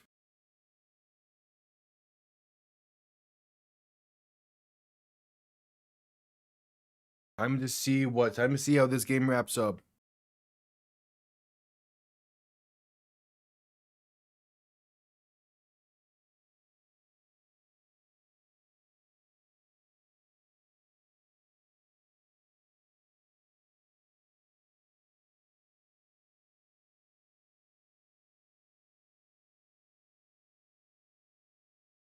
All right.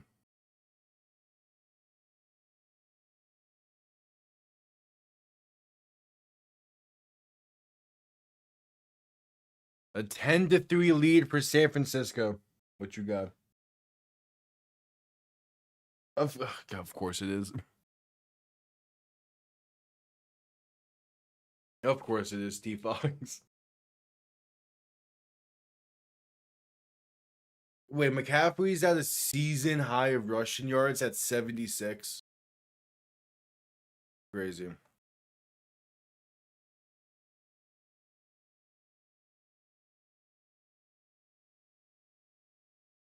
Crazy.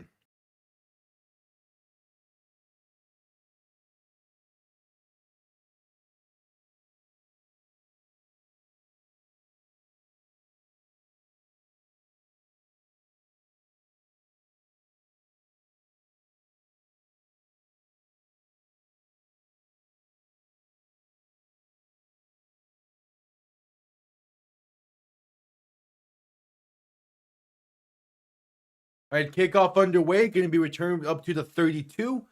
The 49ers will begin from there.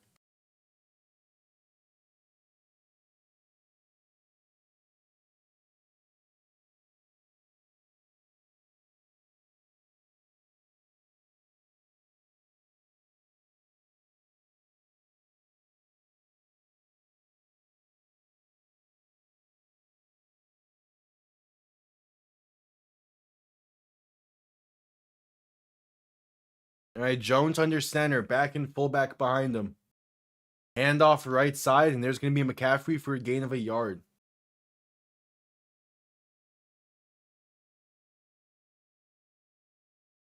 Wait, T-Fox, I need you to send me an image of that jersey, because I both believe it and don't. You have a Tampa Bay Gronk jersey, and are still thinking about the Jaguars being your go-to, team, dude. Just pick Tampa.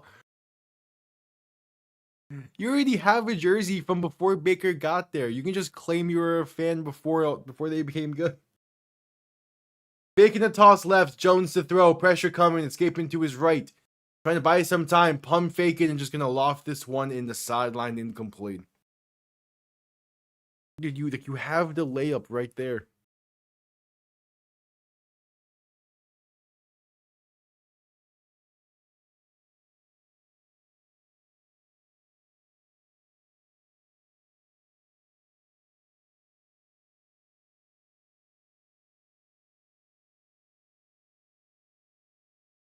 All right, 3rd and 9. Jones in shotgun. Back to his left, 2 receiving options to each side. Looking to throw. Pass over the middle is going to be caught. Enough for a first down. That's Kendrick Bourne. He gets 9 exactly, maybe 9.5. But the Niners keep the drive going.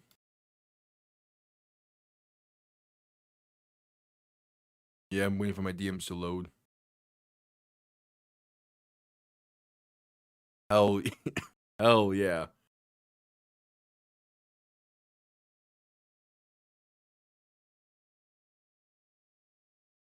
I needed this. Okay, this is before the most recent rebrand. Jones play action, looking to throw. Stepping right, gonna pass this off in the flat, then going to break off one tackle, breaks a second, a first down, and then some. Pass the 45 to the 44. And the Niners are past midfield. Just like that.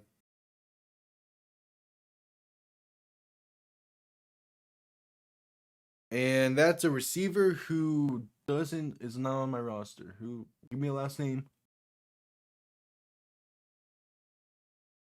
Sometimes those last names are oh, that's Sky Moore, I believe. And then handoff up the middle for McCaffrey's gonna get past the 40 to about the 39. Hey.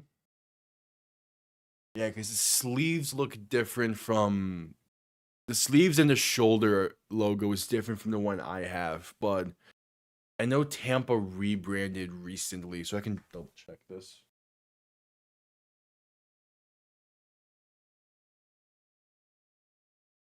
Yeah, it's I can look at it. I can double check this easily.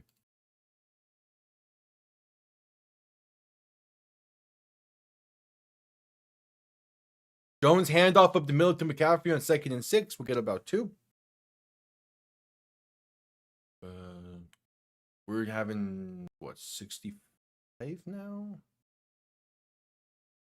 No, 60. So that would be like Super Bowl 55. Yeah.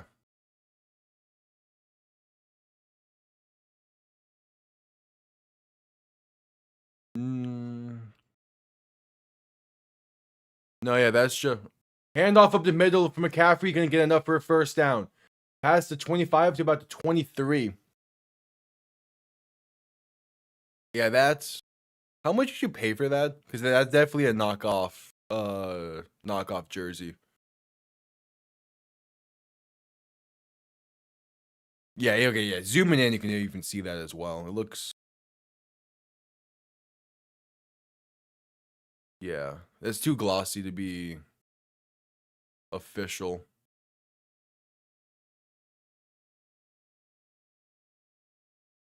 Jones play action, looking to throw. Pass left side, gonna be dropped. Looking for George Kittle. Gonna be a 2nd and 10.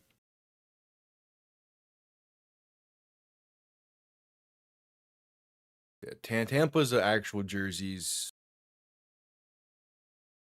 The sleeves are the main difference. Sleeves, sleeve logos, and then the text on the front. Still a nice jersey though. I hope that Tampa's color scheme's really good. Jones under center, gonna hand this off right side. Gonna be stuffed behind the line. A loss of 1 for Brian Robinson to the 25. So 3rd and 11 coming up.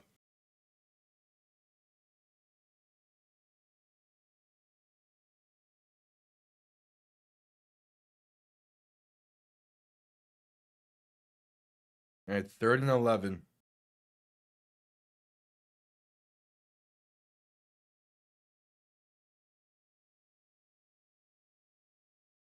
Jones in shotgun, back to his right. 3 receivers to the left, looking to throw. Has time, pass left side, going to be caught by Jawan No, the ruling incomplete. Couldn't get his feet in bounds. Jawan Jennings, the intended target. And the Niners will punt on the opening drive. Or not punt, go for a field goal try on the opening drive. Okay, then yeah, it's fine.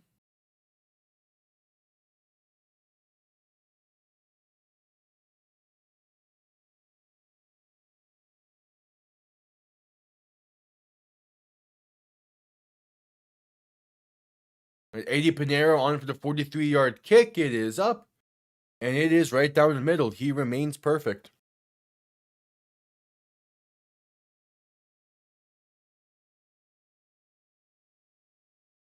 Yeah, the main thing is like if you can get a knockoff jersey like that, $60 less is kind of where you want to spend on it.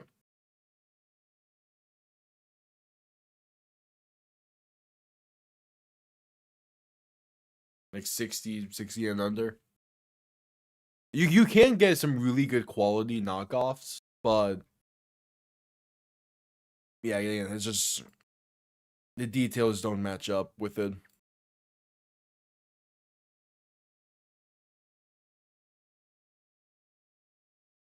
I mean, I don't blame you for not realizing. Again, you're not really near Tampa, but it's still a nice gesture.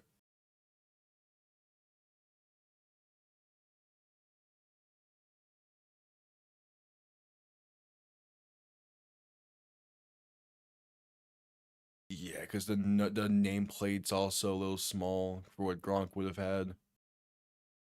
But again, it's still it helps that Tampa has good color scheme. It's still a nice jersey. It's the minor details with it. Yeah, 6th grade. Yeah, it's fine. 6th grader not really into football. Just have a favorite player. It's a good gift. It's just, again, those are things that I spot really easily because I see these jerseys every single day, looking at highlights and tape and all that. So I can spot when something looks off pretty easily, unless it's like certain color related, but like details wise, I can spot that stuff. In most cases, what those sites will do is they'll have just the actual image that NFL Shop has, and then they'll send you something that looks different. But it's minor details, so you don't really realize.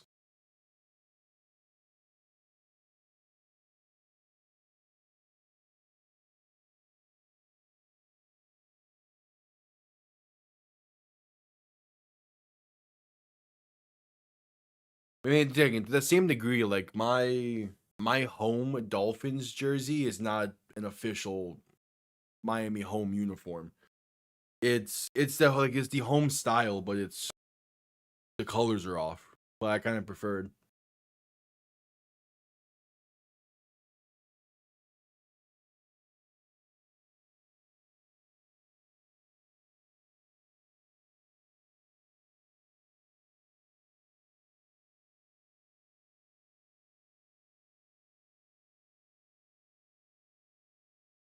All right, kickoff underway as we're just coming back from commercial break. Going to be returned beginning from the 8 up past the 30, 35, 40, past midfield and brought down at the 46. What a return. And the Falcons will have great starting field position.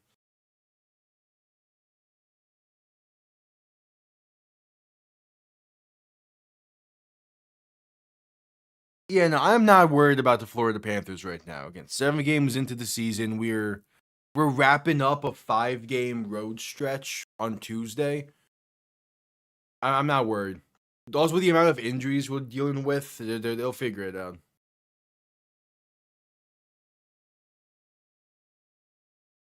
They'll figure it out. I mean, there is some fairness to the panic because you just got shut out by the Buffalo Sabres, but there's still plenty of season left for them to get a groove going. Handoff left side, going to work his way to the 42 for Bijan Robinson.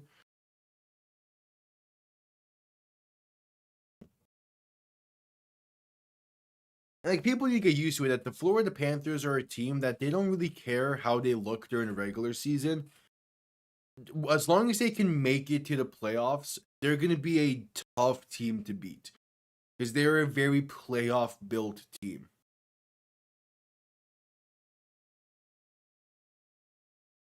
Penix and shotgun back behind them, 2nd and 4. They give left side, and there's some room for Bijan to get to the 40, a 3rd and 2 coming up. Also, I think my plan this year, and I might do it for the NBA as well, is because I don't think I would be able to get like regular season NBA and NHL coverage this year, sadly. But when the playoffs roll around, and when the playoffs roll around, and assuming that like the Heat, the Knicks, and the Panthers are all in their respective playoffs, we'll probably go live for those games in the playoffs. Just to like begin the process of covering those leagues because like I want to. Handoff left side on 3rd and 1. Tyler Algier will get enough as he works his way to the 35. And the Falcons keep the drive going.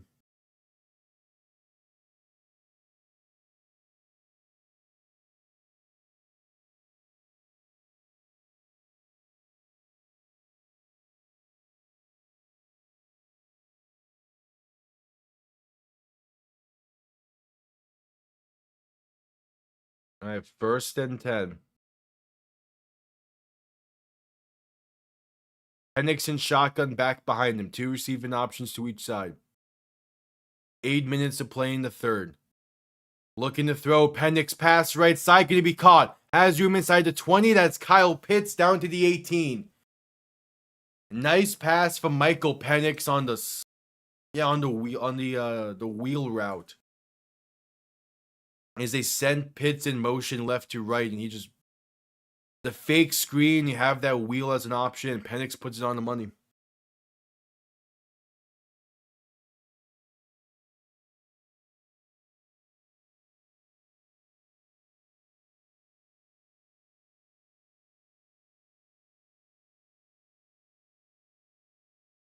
Penix in shotgun back behind him. Quick throw left side for Bijan Robinson. Has room inside the 15 and down to the 10. A gain of 8. Second down now. This is a great drive being built for the Falcons. Can they finish it off?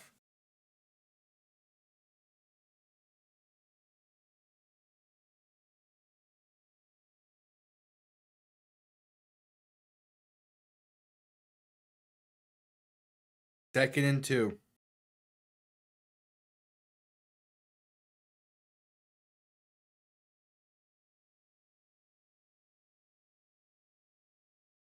Penix in shotgun back to his right. 2 receiving options to each side. Hits in motion left to right as Penix will quick throw right side to Bijan. Has some blockers inside the 5. Bijan Robinson. The Falcons find the end zone and they cut into this 10-point deficit. An extra point away from a 3-point game. And that is a drive the Falcons desperately needed.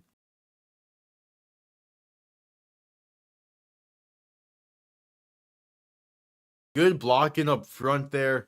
And Bijan Robinson, he's a tough guy to bring down in space. So the extra point, it is up and it is good. 3-point game with 6.5 to play in the third.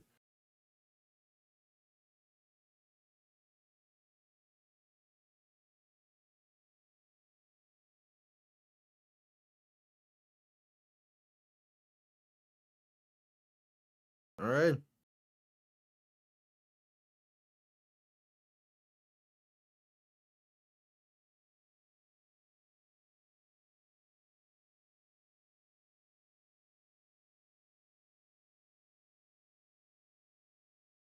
And we're at commercial break as well.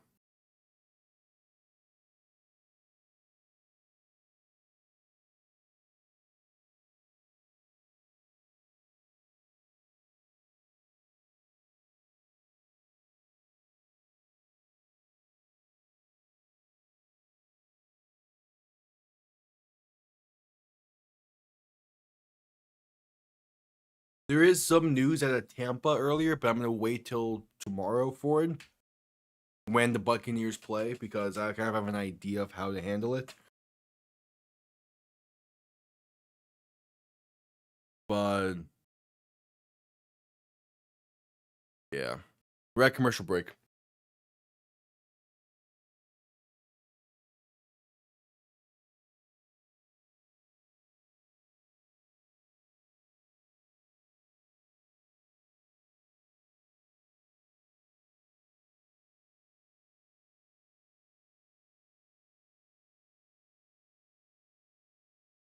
At commercial break.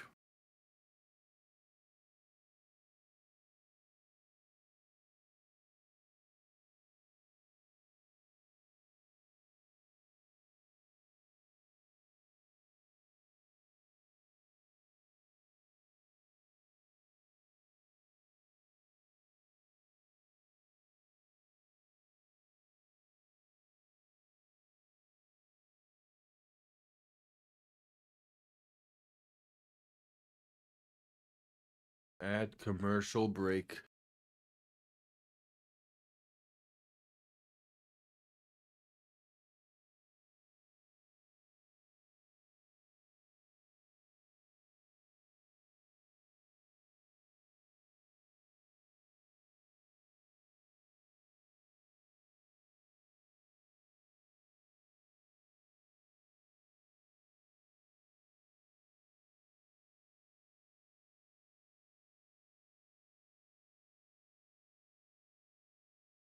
All right, just coming back from commercial break. We await the Falcons to send this one down. Someone is in the stands dressed up as a ref. I respect it. As the kickoff is underway, going to be returned beginning from the 1, up past the 12, up past the 20, and down to the 25. What a hit. What a hit.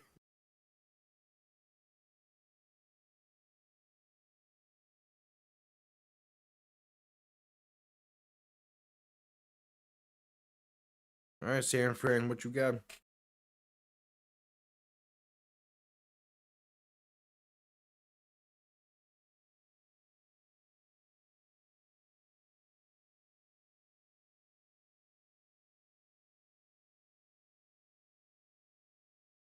So Jones under center, back behind him. Handoff left side to McCaffrey. He's going to work his way to the 27.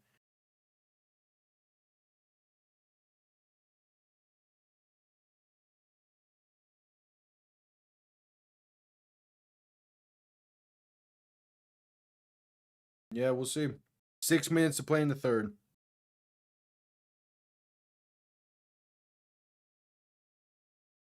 What was it?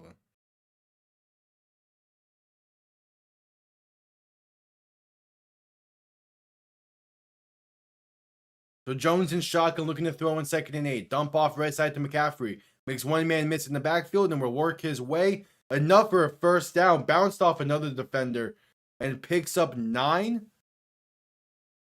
Maybe 10. We'll see the spot though. They're going to say he stepped out of bounds? Oh, they're saying he stepped out of bounds short of the first down marker. There's the hit. Yeah, no, he stepped out of bounds a yard shy. So a 3rd and 1. 3rd and 1. They give up the middle to Juszczyk. Gets stuffed. Bounces left side. And proceeds to get stuffed again. Needed half a yard. Kyle Juszczyk will lose 3. And the 49ers go 3 and out. With under 5 minutes and counting to play in the third.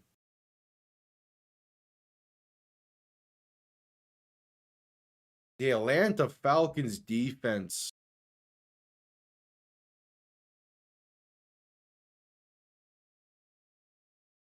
I respect the fullback dive play call there. Punt comes off clean from Thomas Morstead. Going to be returned beginning from the 20. Has room past the 30 to the 33. The Falcons will begin from there with 4:18 to play in the third.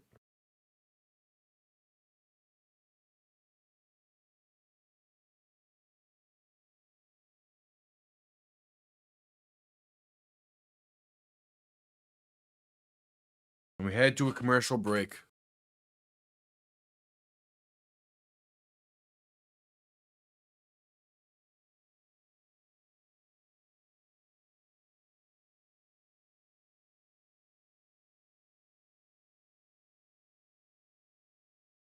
All right.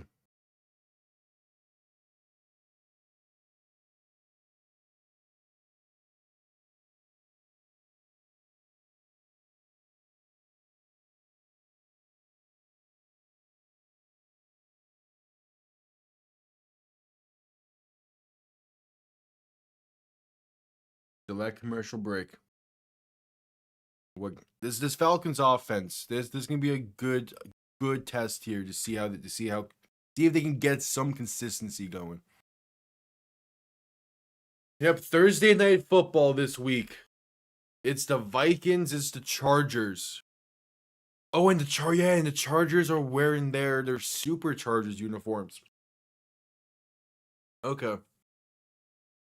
I need to remember that when I make the graphic.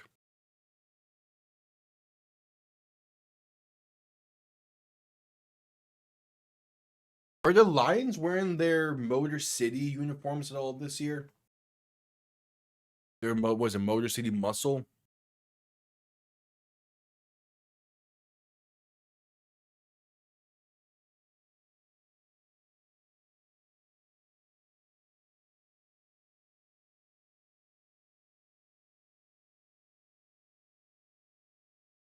Just like commercial break.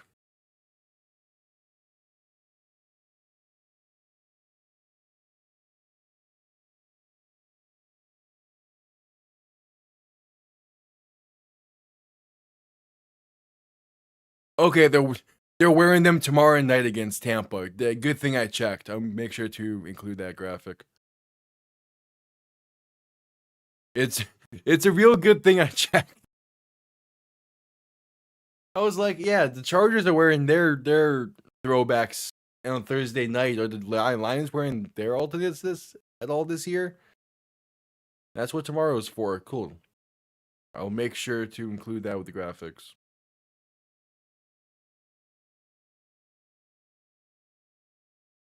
All right. Penix in shotgun, back to his right, two receiving options to each side. Play action looking to throw, rolling left. Has time, passing, going to be incomplete. Too far outside for Darnell Mooney.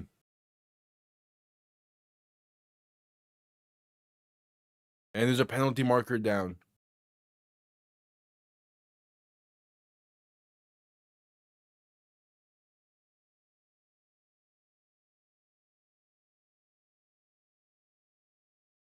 It is an ineligible man downfield.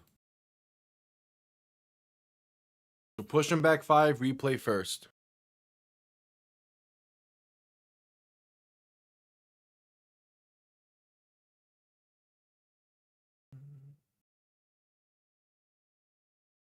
Yeah, Miami's wearing their whites next week. Oh, Philly's wearing the Kelly Greens next week for the game against the Giants. Okay. Houston's wearing their alternates next week.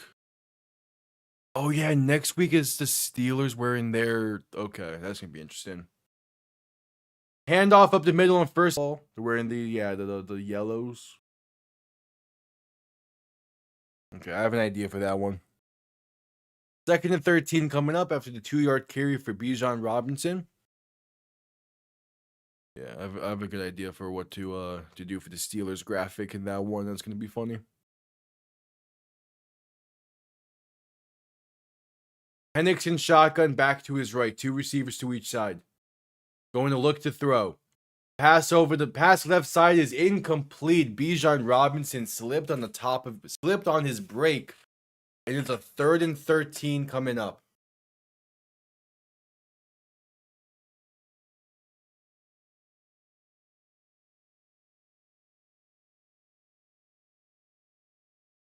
Oh yeah, and then Green Bay is wearing their 100th anniversary stuff in week 9. Such a weird time to choose to wear those. Whatever.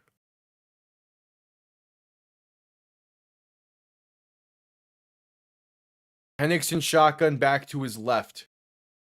Looking to throw in 3rd and 13. Has some time. Pass left side, gonna be caught. That's KC Washington up to the 48. And the Falcons keep the drive going. Oh, the Giants are wearing their throwbacks in week 10. In week 10? Or week 9, I mean. Yeah, so week 9 is going to be great because Miami plays Thursday night that week, so I can just decide what games I want to watch on Sunday. Seemingly some good slates on this week. Penix and shotgun, back behind him. 3 receiving options to the right. 1st and 10 from the 47. Quick throw left side, going to be caught by Kyle Pitts, but going to be stuffed at the line, and now they're ruling it incomplete.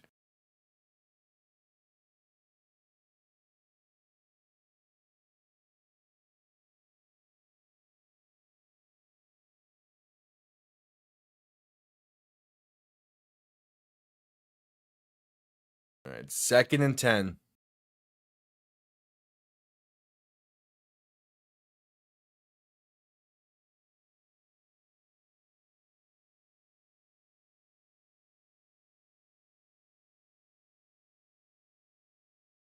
Penix and shotgun, back to his left. 2 receivers to each side looking to throw.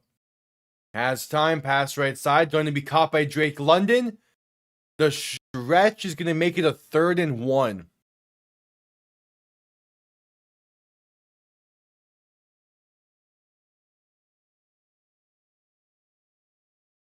Yeah, it's a good game going on.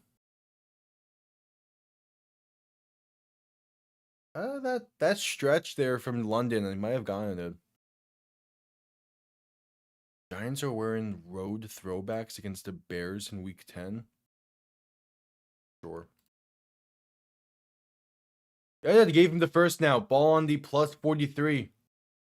Penix and shotgun gonna hand this off left side, and there's some room for Bijan to get 2.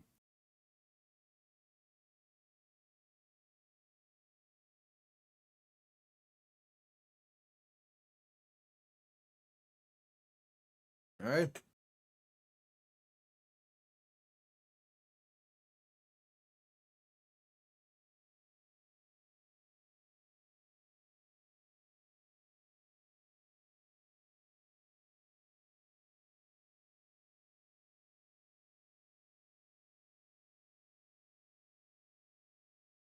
So Penix and shotgun back to his right, 2 receivers to each side.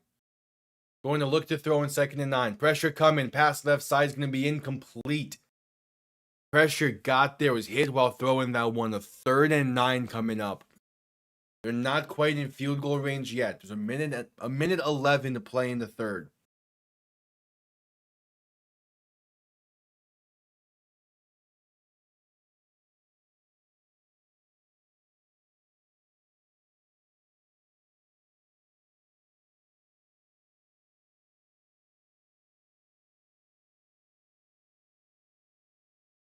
Third and 9.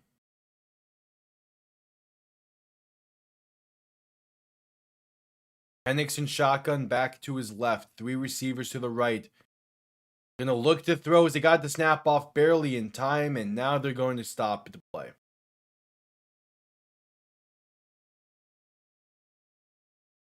Initially said they got the snap off in time, and then now they're saying there's gonna be a penalty here. And they're gonna call this delay of game.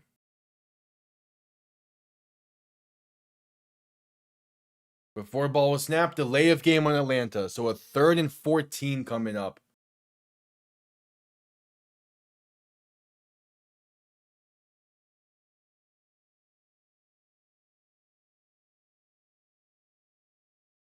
Yeah.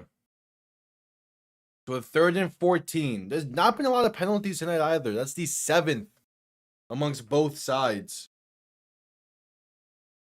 Not a lot of penalties. I'm here for it. Penix and shotgun back to his left. 3 receiving options to the right. Ball on the 47, looking to throw. Penix has some time. Pass left side is incomplete.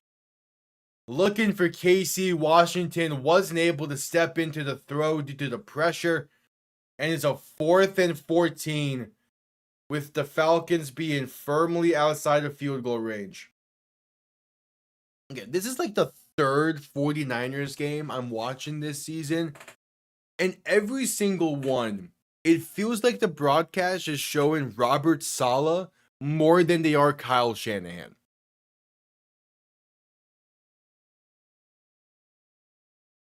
It's just like, do these broadcasts know who the head coach is?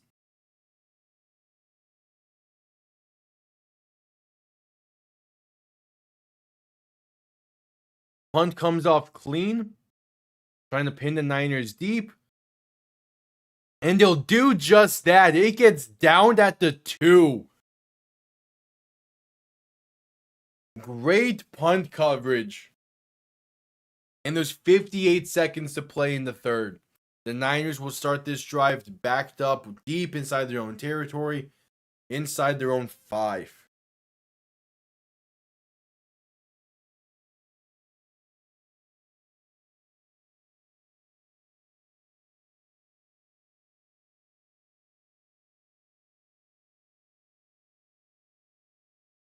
We head to a commercial break.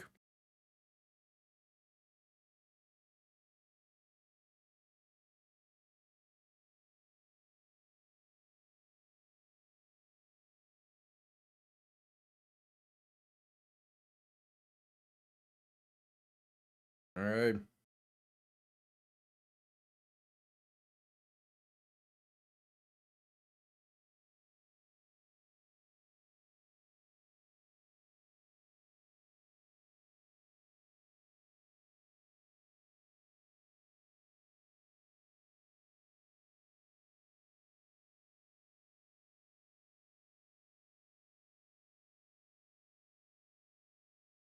seed. Bucks a lot.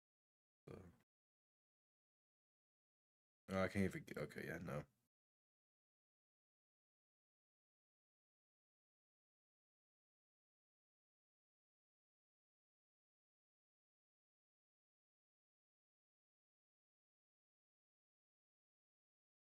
We're at commercial break still. I'm still trying to find a way to go to a local hockey team's game this year before Thanksgiving rolls around, but either the tickets are a little bit too expensive for my liking, or they're not playing on a day where I can feasibly go.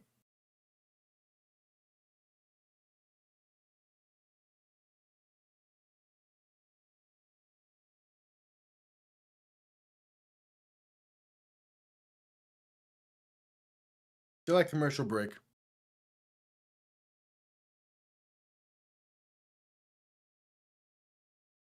Still at commercial break.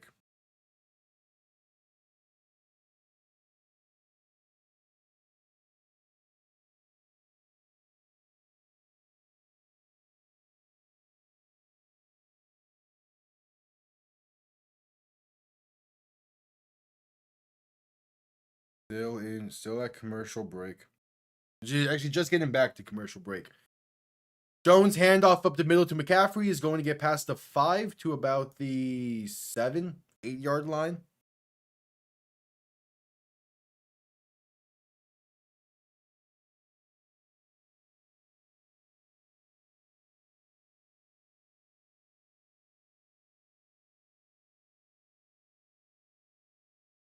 And they're showing a replay of that punt once again. 2nd and 6 coming up. Jones under center, back behind him. 2 receiving options to each side. Going to look to throw. Pressure coming, pass left side. Can be caught by McCaffrey and going to sneak his way to the 15. Enough for a first down, and the Niners get some breathing room to end the third quarter. As that was the final play, and 15 minutes remain in the game. Niners only up by 3 in what has been a very defensive focused game, but still one that has had its moments. And we head to a commercial break once again, and then we get to see how this game ends.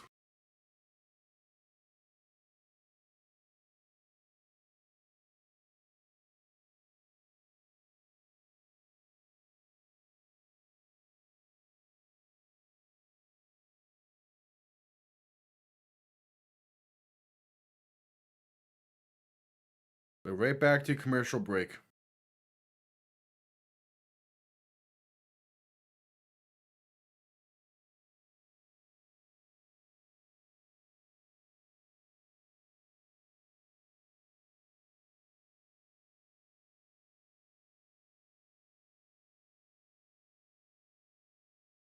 Back at commercial break.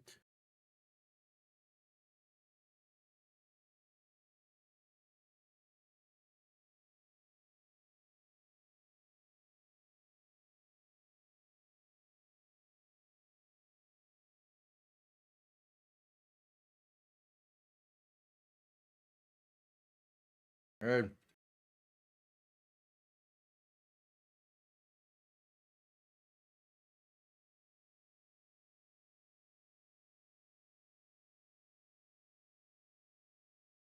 Still at commercial break.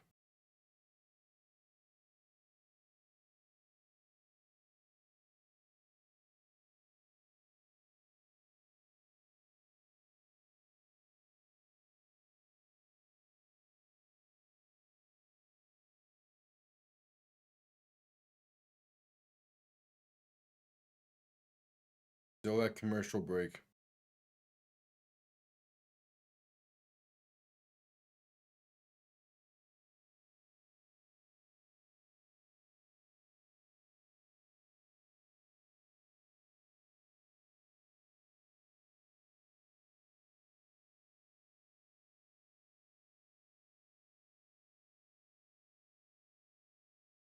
All right, just coming back from commercial break. They're not doing a return of the Mac animation for Mac Jones. I mean, kind of fair, but come on.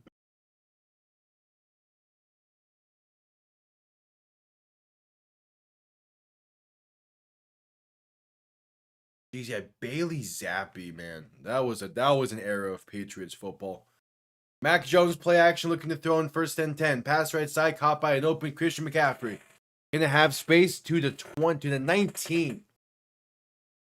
No, space to the 29. And will be a first down. Um yes and no. It depends on how the game goes, how many commercials there are.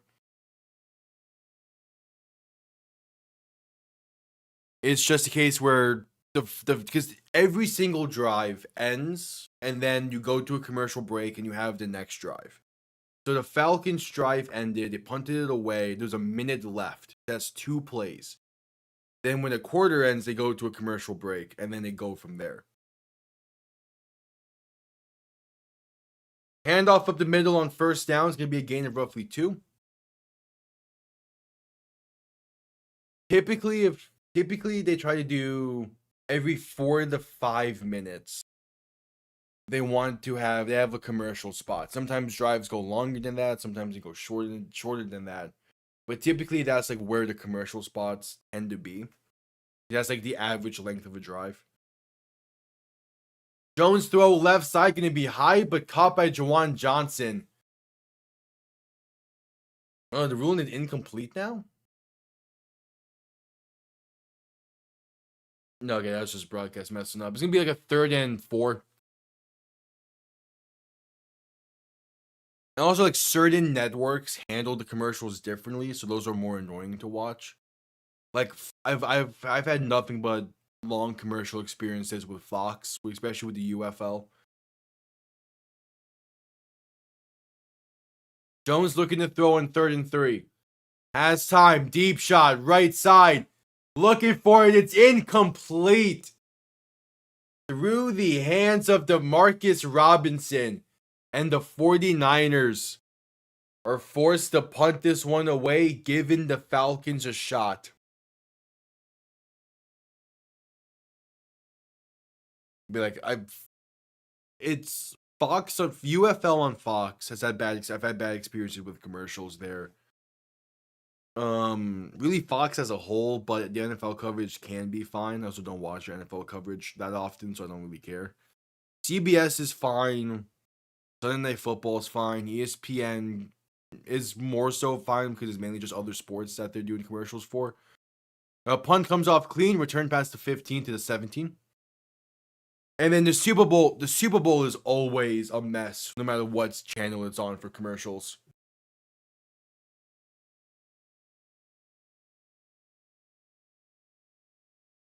The Super Bowl is always a mess with commercials. That's just the nature of the Super Bowl.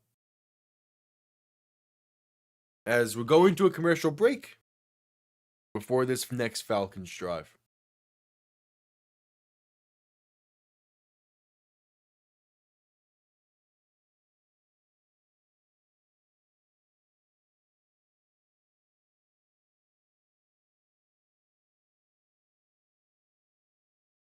Still at commercial break.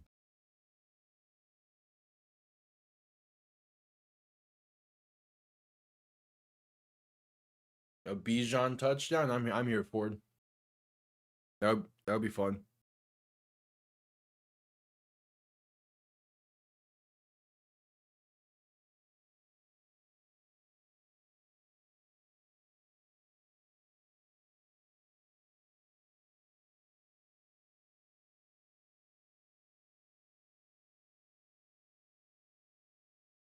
Oh, hey, Liberty Mutual commercial. How you doing?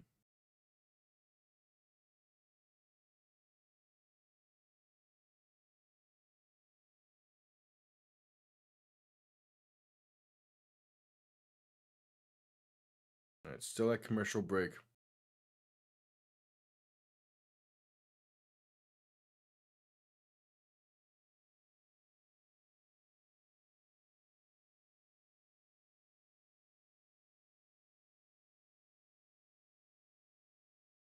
Yep, still at commercial break. Yeah, it is. And also, it's like if the first half or like a quarter is like a long-winded quarter, then they really try to stuff as many commercials as they can to fill in those gaps.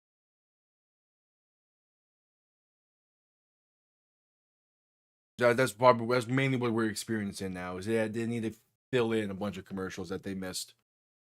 As they're showing comparisons between Bijan Robinson and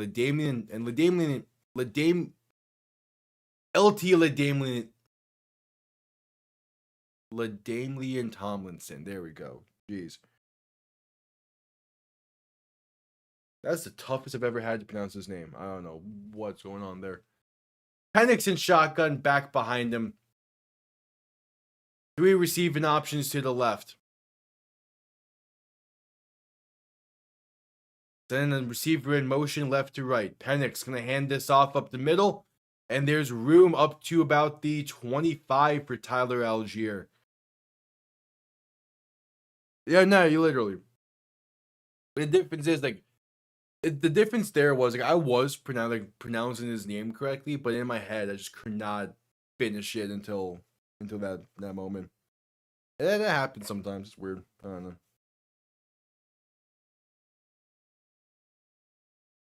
Oh yeah, but it ain't Gronk bad.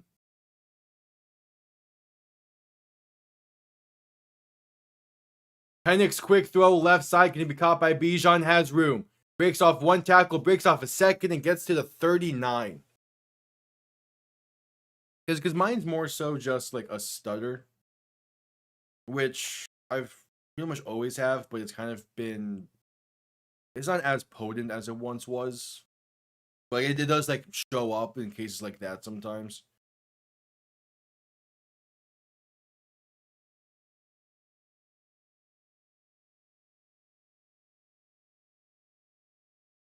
All right, Penix and shotgun back to his right, as well as one behind him. They give to Robinson right side. Is going to lose about 2. As the tackle was aided by Tyler Algier.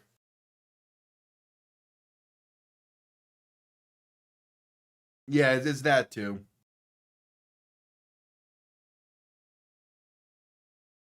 Yeah, it's that too as well.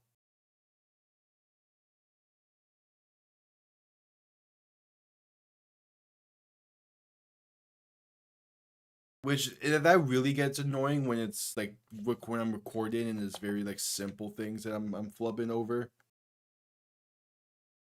Penix looking to throw in 2nd and 12. Has time, pass right side. A great back shoulder pass to Kyle Pitts. And the Falcons are past midfield up near the 40. No, you get used to some of the tough names, especially when they're on your team or they're like a quarterback. You get really used to pronouncing those. Like Tagovailoa, Igbenogany when he was on Miami. Eventually I'll get Jonas Salviniana's name properly because I think that's the mispronunciation for it. I need to go back and listen to how he's pronounced it. Penix and shotgun back to his left.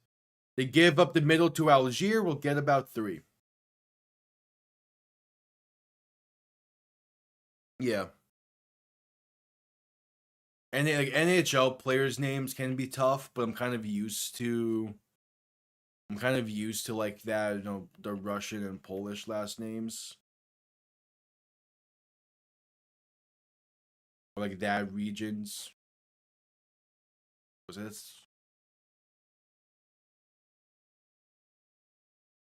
Because you have the Balkans and you have I forget the other one. And there's 2 that are pretty similar to mix between. Tyler Algier slowly get up after that play, so we'll go into a commercial break due to an injury timeout. About 9:45 to play in the game.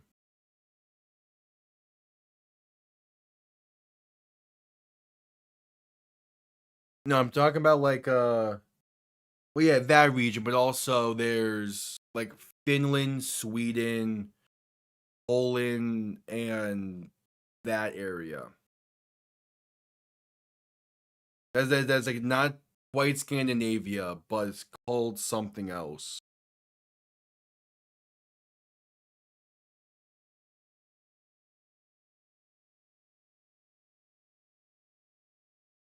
There's I can.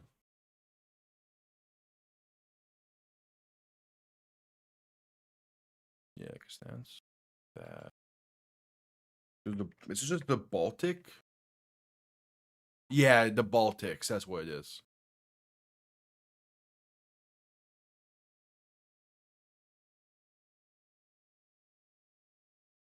Yeah, because yeah, the Baltic Sea right there. That's what it is.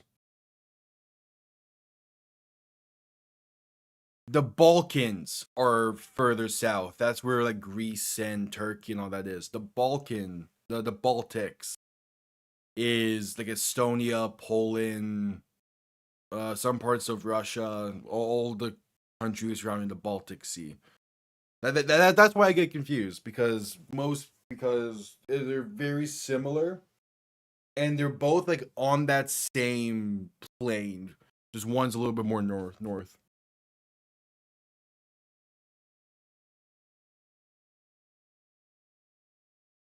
And also, pretty much no one refers to that region as the Baltics that much. It's just something that I still do.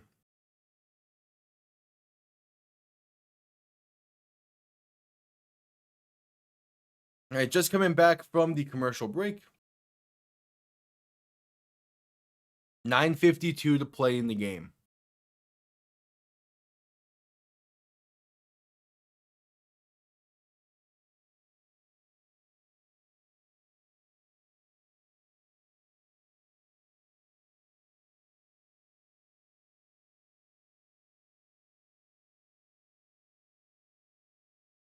Penix and shotgun back behind him, looking to throw.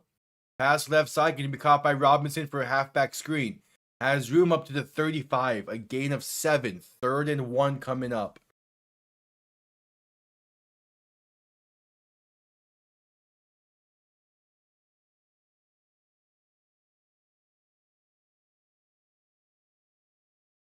Not bad, not bad.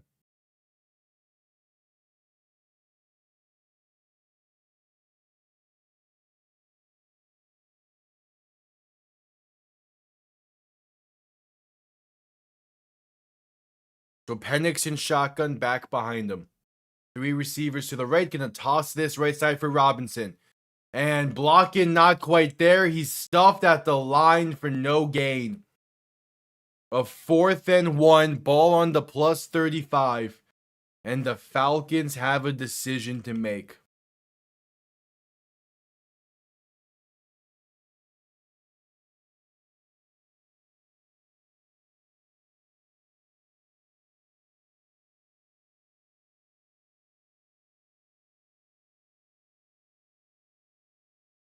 They're going to keep the offense on the field. Penix and shotgun back to his left.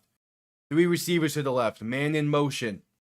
Play clock winding down to get the snap off. Penix, quick throw right side. It's dropped through the hands of Drake London. And the Falcons' turnover on downs was nearly picked off as well. But still, that bounces off the chest of Drake London. That's what you need to catch. That's just one you need to catch there.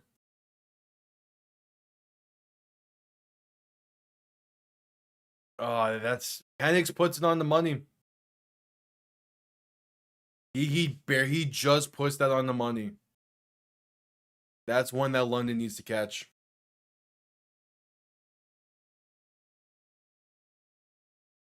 Yeah, I agree with the decision to try as well. It clearly nearly worked, but that's a tough one. Jones quick pass right side to McCaffrey, has space. Gonna get to about the 45, maybe the 46. Will be just about a first down.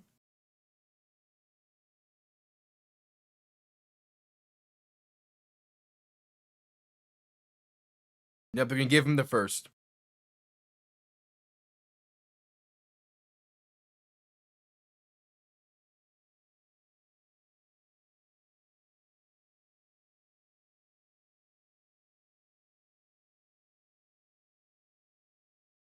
Okay, now after expedited review, they're going to say he was just short. So a 2nd and 1 coming up. It's the loss of concentration. London thought that was going to be picked. It ended up going through the defender's hands and into his chest or into his stomach. And that split second loss of concentration causes the ball to drop. 2nd and inches. Jones under center, back behind him. 2 receiving options to each side. QB sneak, and he gets it with ease. Needed about half a yard. He gets 3.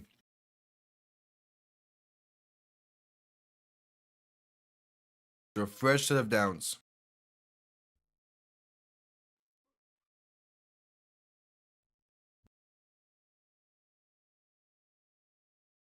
A fresh set of downs.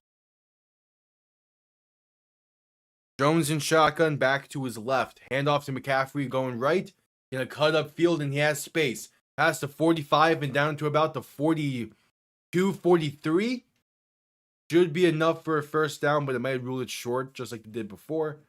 Under 7 minutes to play in the game. Yep, going to be a 1st and 10.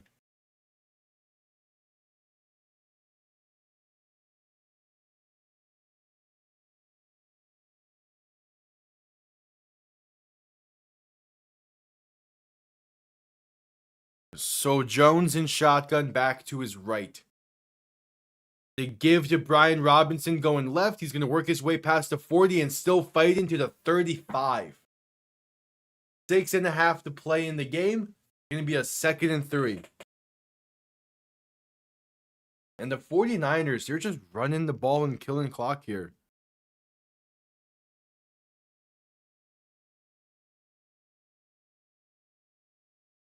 They're just killing clock.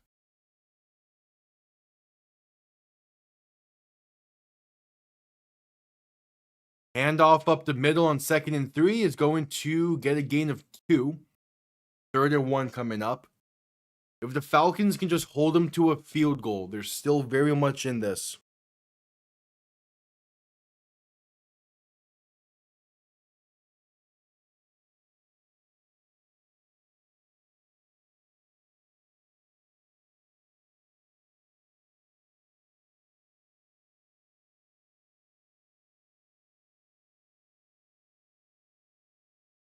So Jones under center. They're going to QB sneak this once again. And yeah, he's going to get the first there. Needed a yard. He got about a yard and a half. So the new fresh set of downs for the 49ers.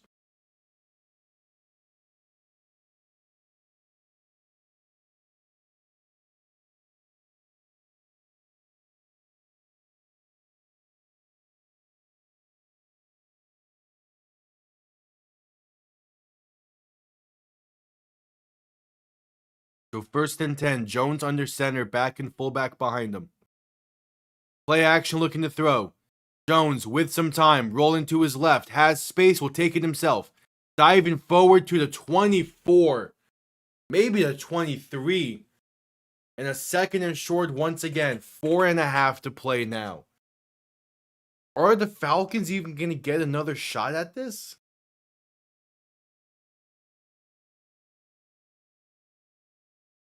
You're banking on Atlanta having a consistent offense, which is something they haven't had since 2016.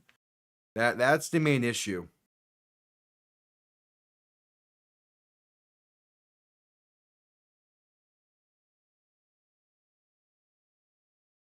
Second and 2, a penalty marker down. As is 12 men on the field against the Falcons. That's going to give the 49ers a first down. You mean consistent next week? Well, no, you see, next week they're going to drop 50 and going to have one of the best ever games in franchise history. We're going to see Michael Penix have like 2 incompletions. It's going to be great to watch, but it's going to be 1 week too late. Because they play Miami next week. No, that's guaranteed to happen. Jones, handoff right side for McCaffrey. He's going to bounce it off even more towards the right and going to get about 2.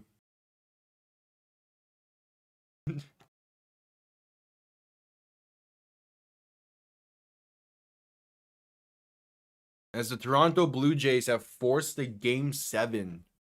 That's going to be interesting.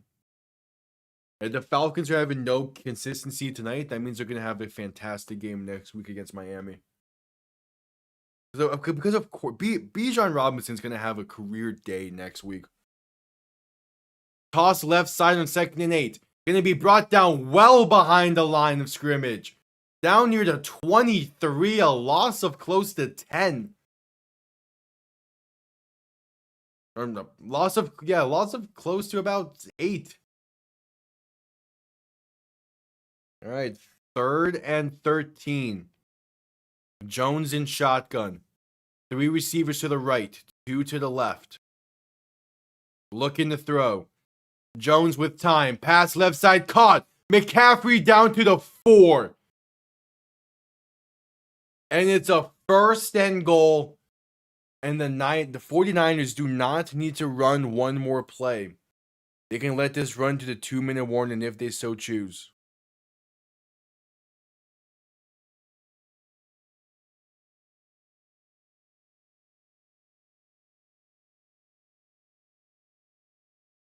We'll see what they decide to do here.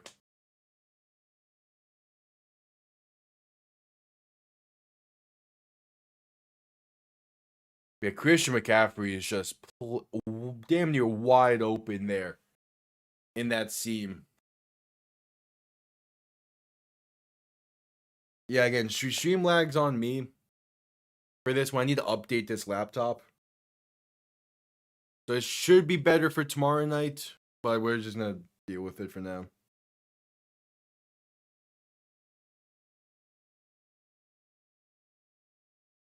All right, before the 1st and goal play, the 49ers will call a timeout with 2:31 to play in the game. Outstanding. I mean, you still play the 49ers once more. So it'll be fine towards the end. But yeah, it does put a lot of pressure on tomorrow night for Seattle. It does put a lot of pressure there. Jones under center, back and fullback behind him. Handoff up the middle for McCaffrey. He's going to fight his way. The pile gets pushed. And Christian McCaffrey makes this a 9-point 49ers lead. From 4 yards out, he somehow finds the end zone. And that caps off an 11-play, 65-yard drive.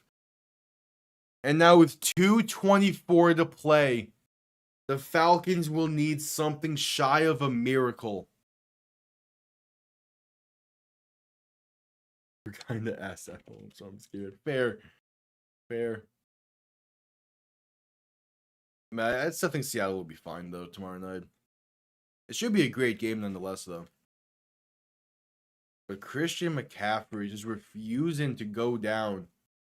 Does get a lot of help from his offensive line, but that's the point of them.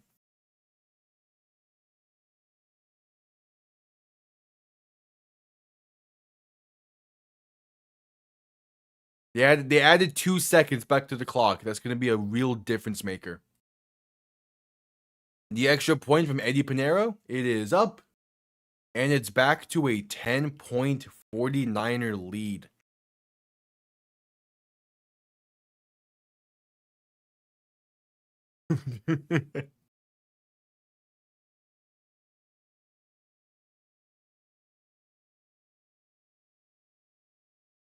And we're going to head to a commercial break off of that as well.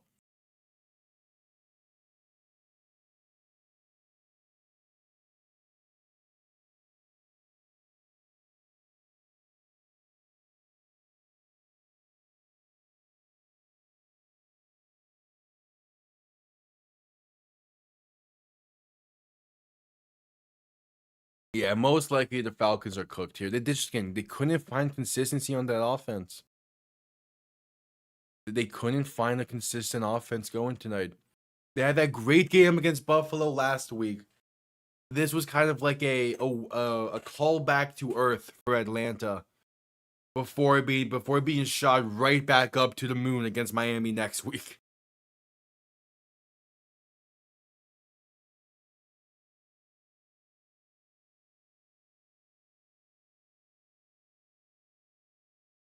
Yeah,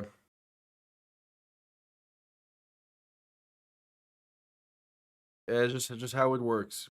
Because again, the Falcons are a team that they don't like having 3 straight games of really good, consistent performances.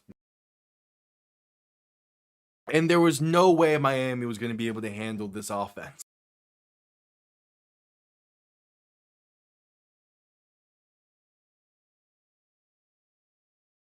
And also, it's the whole West Coast trip, the jet lag, and all that plays a factor.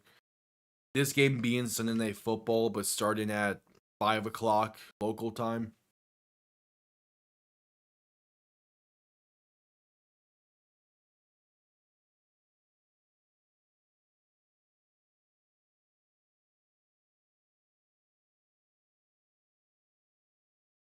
All right, just getting back from commercial break.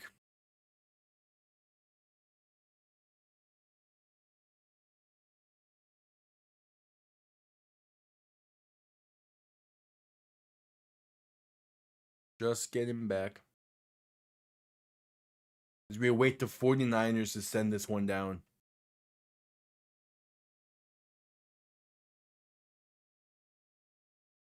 2:26 to play in the game. When did the Falcons call a timeout? Whatever. Falcons only have 2 timeouts remaining. Kickoff return beginning from the 5. Gonna get up past the 20 to the 22. So they'll start from there. One more play is needed before the 2-minute warning.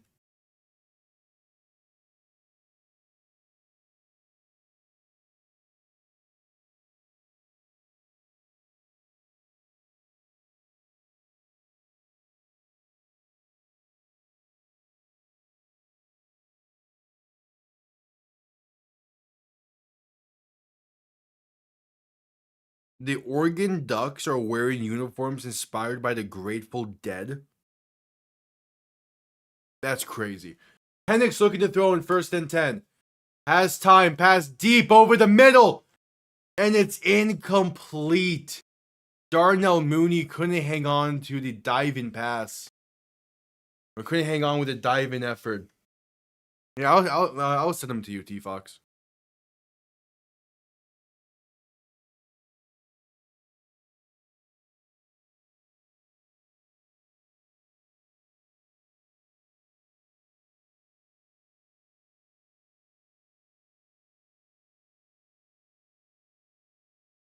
Yeah, there's 3 images amongst that.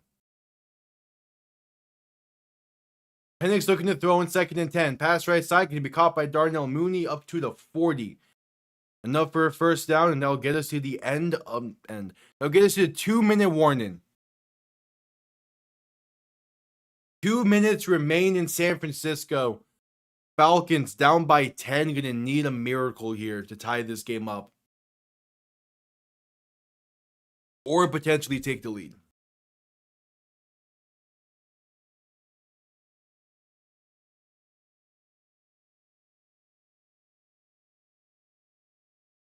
Yeah, it's those are some nice uniforms.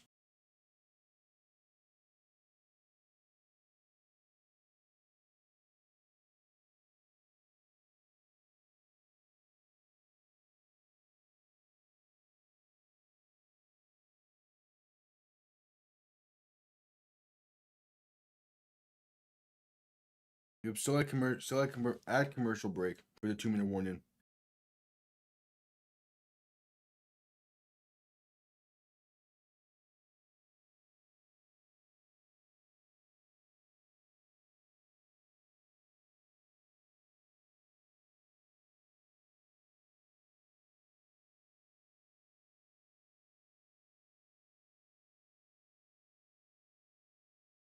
Well, the Falcons were going to need to get the onside kick. They only have 2 timeouts remaining, and they're not going to be able to stop this ground game, this Niners ground game.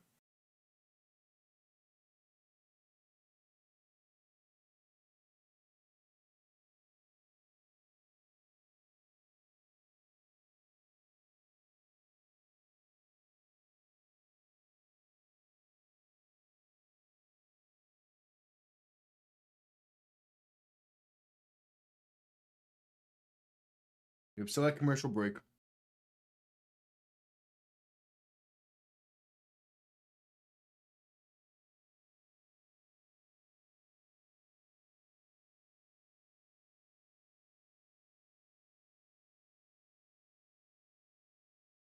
Still at commercial break. We're getting some commercials for the final 2 international games of the season.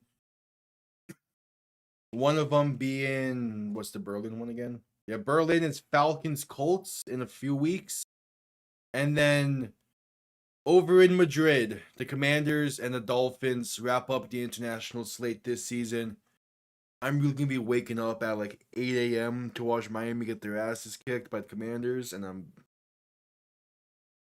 that's going to be something. That's going to be something.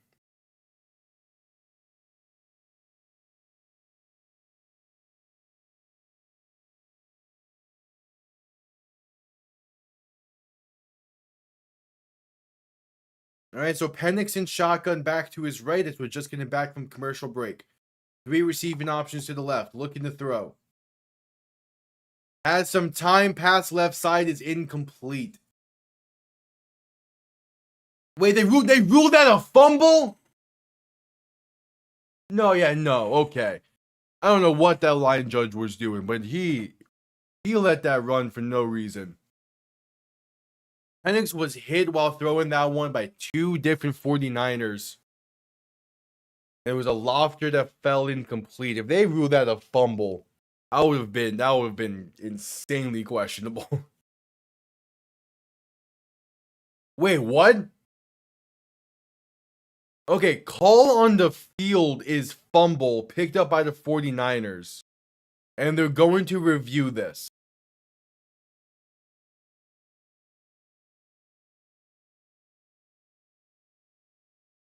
So they are reviewing it. Call on the field is fumble picked up by the 49ers.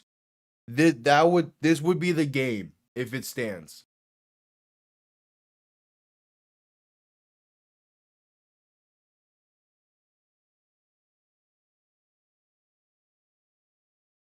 Okay, if the Mac Jones sack fumble got overturned earlier, this should be reversed as well.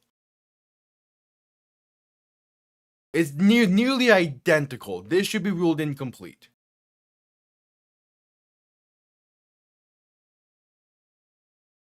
If the sack fumble against the 49ers earlier in the game was ruled a forward pass afterwards, this should be the same.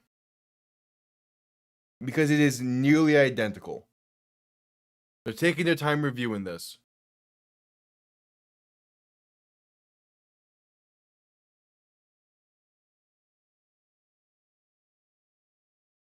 His arm is going forward. I do want to point out if this incomplete pass, thank you. Call on the field is reversed.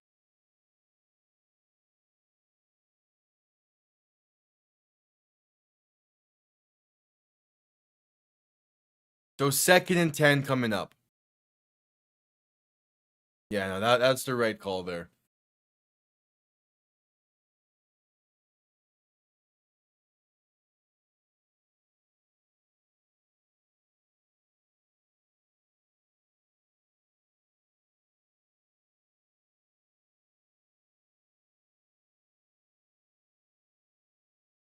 Penix and shotgun back to his right. 3 receivers to the left.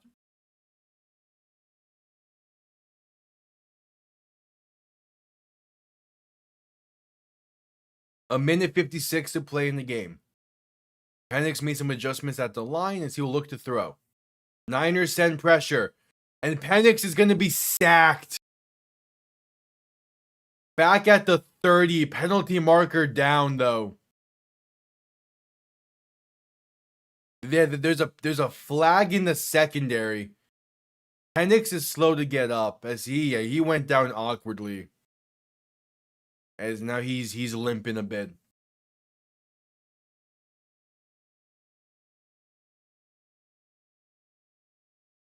Yeah, gonna be a defensive holding or the illegal contact against the 49ers. So 5 yards, automatic first down. But the question is, what's going on with Michael Penix?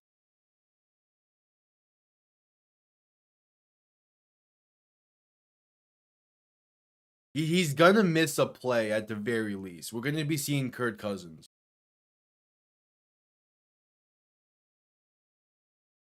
Yeah, this is a rough drive for this Falcons offensive line, which again, they should have addressed the offensive line in the offseason. Yet they put all their effort on the defense.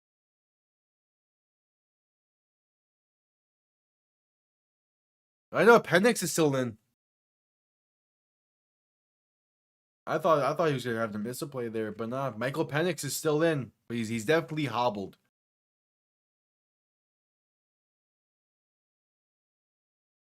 In shotgun, back to his right, 3 receivers to the left. Looking to throw. Pressure coming instantly. Pass left side is short-armed and incomplete.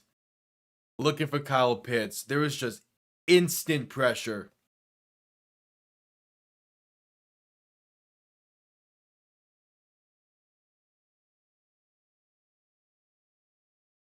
And Cousins is on the sideline with his helmet on.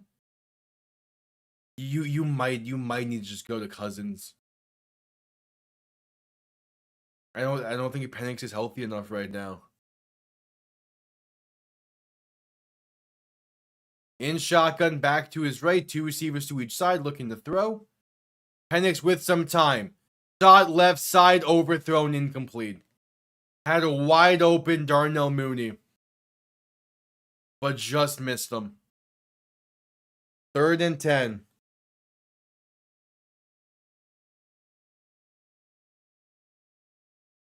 Yeah, I mean, yeah, not much else worse can happen, but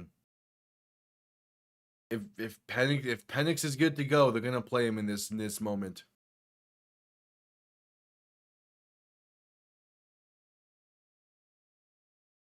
Penix in shotgun, back to his left, 2 receivers to each side, looking to throw. Pressure coming, pass right side, going deep. And it's incomplete, looking for Drake London. Even if he caught it, it would have been out of bounds. 4th and 10.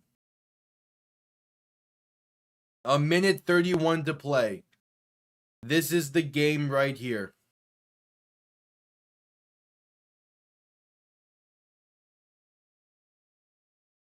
As Penix was once again hit low there, near the knees.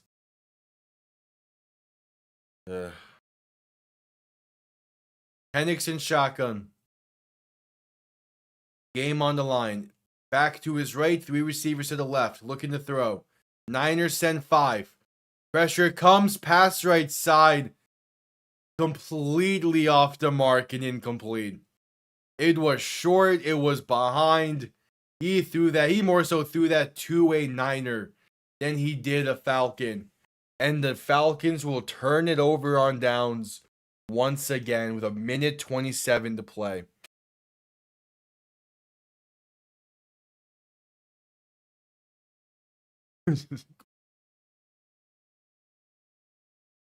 They sent 5 once again. They sent 5. They had 2 different pass stunts.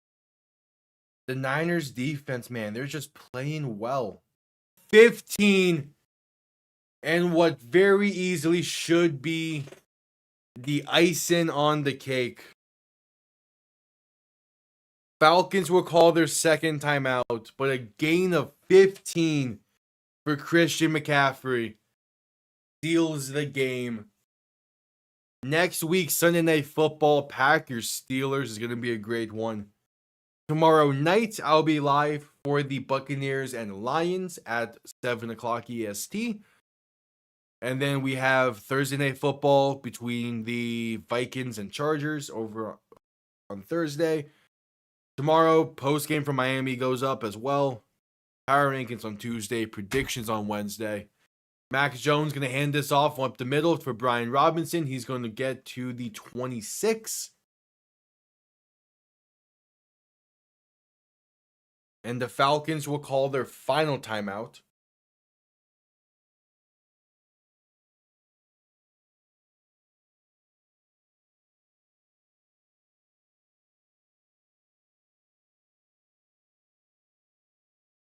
Yeah, that's Christian McCaffrey for you. He does that. That is his style. And now the 49ers will begin the process of kneeing this one out. Also, even if McCaffrey didn't have a 40-point game, Toasted has Amon-Ra St. Brown and Jackson Smith and Jigba going tomorrow night. And Jake Bates, you are not winning this week, T-Fox. All right, there's one kneel down. We're going to need one more. This season. Yeah, this was a tough one for Atlanta. Again, you come off of that great performance against Buffalo, and you put up a dud. You put up a dud against San Fran.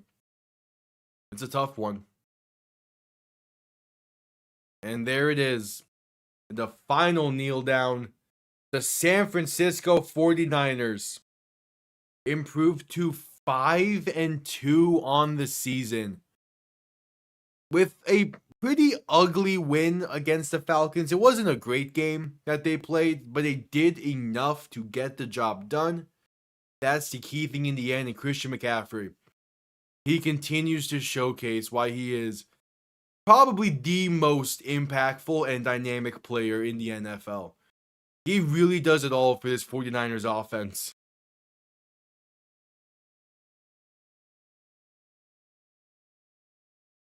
Yeah, but that was not going to happen at that point in the game. What a showing.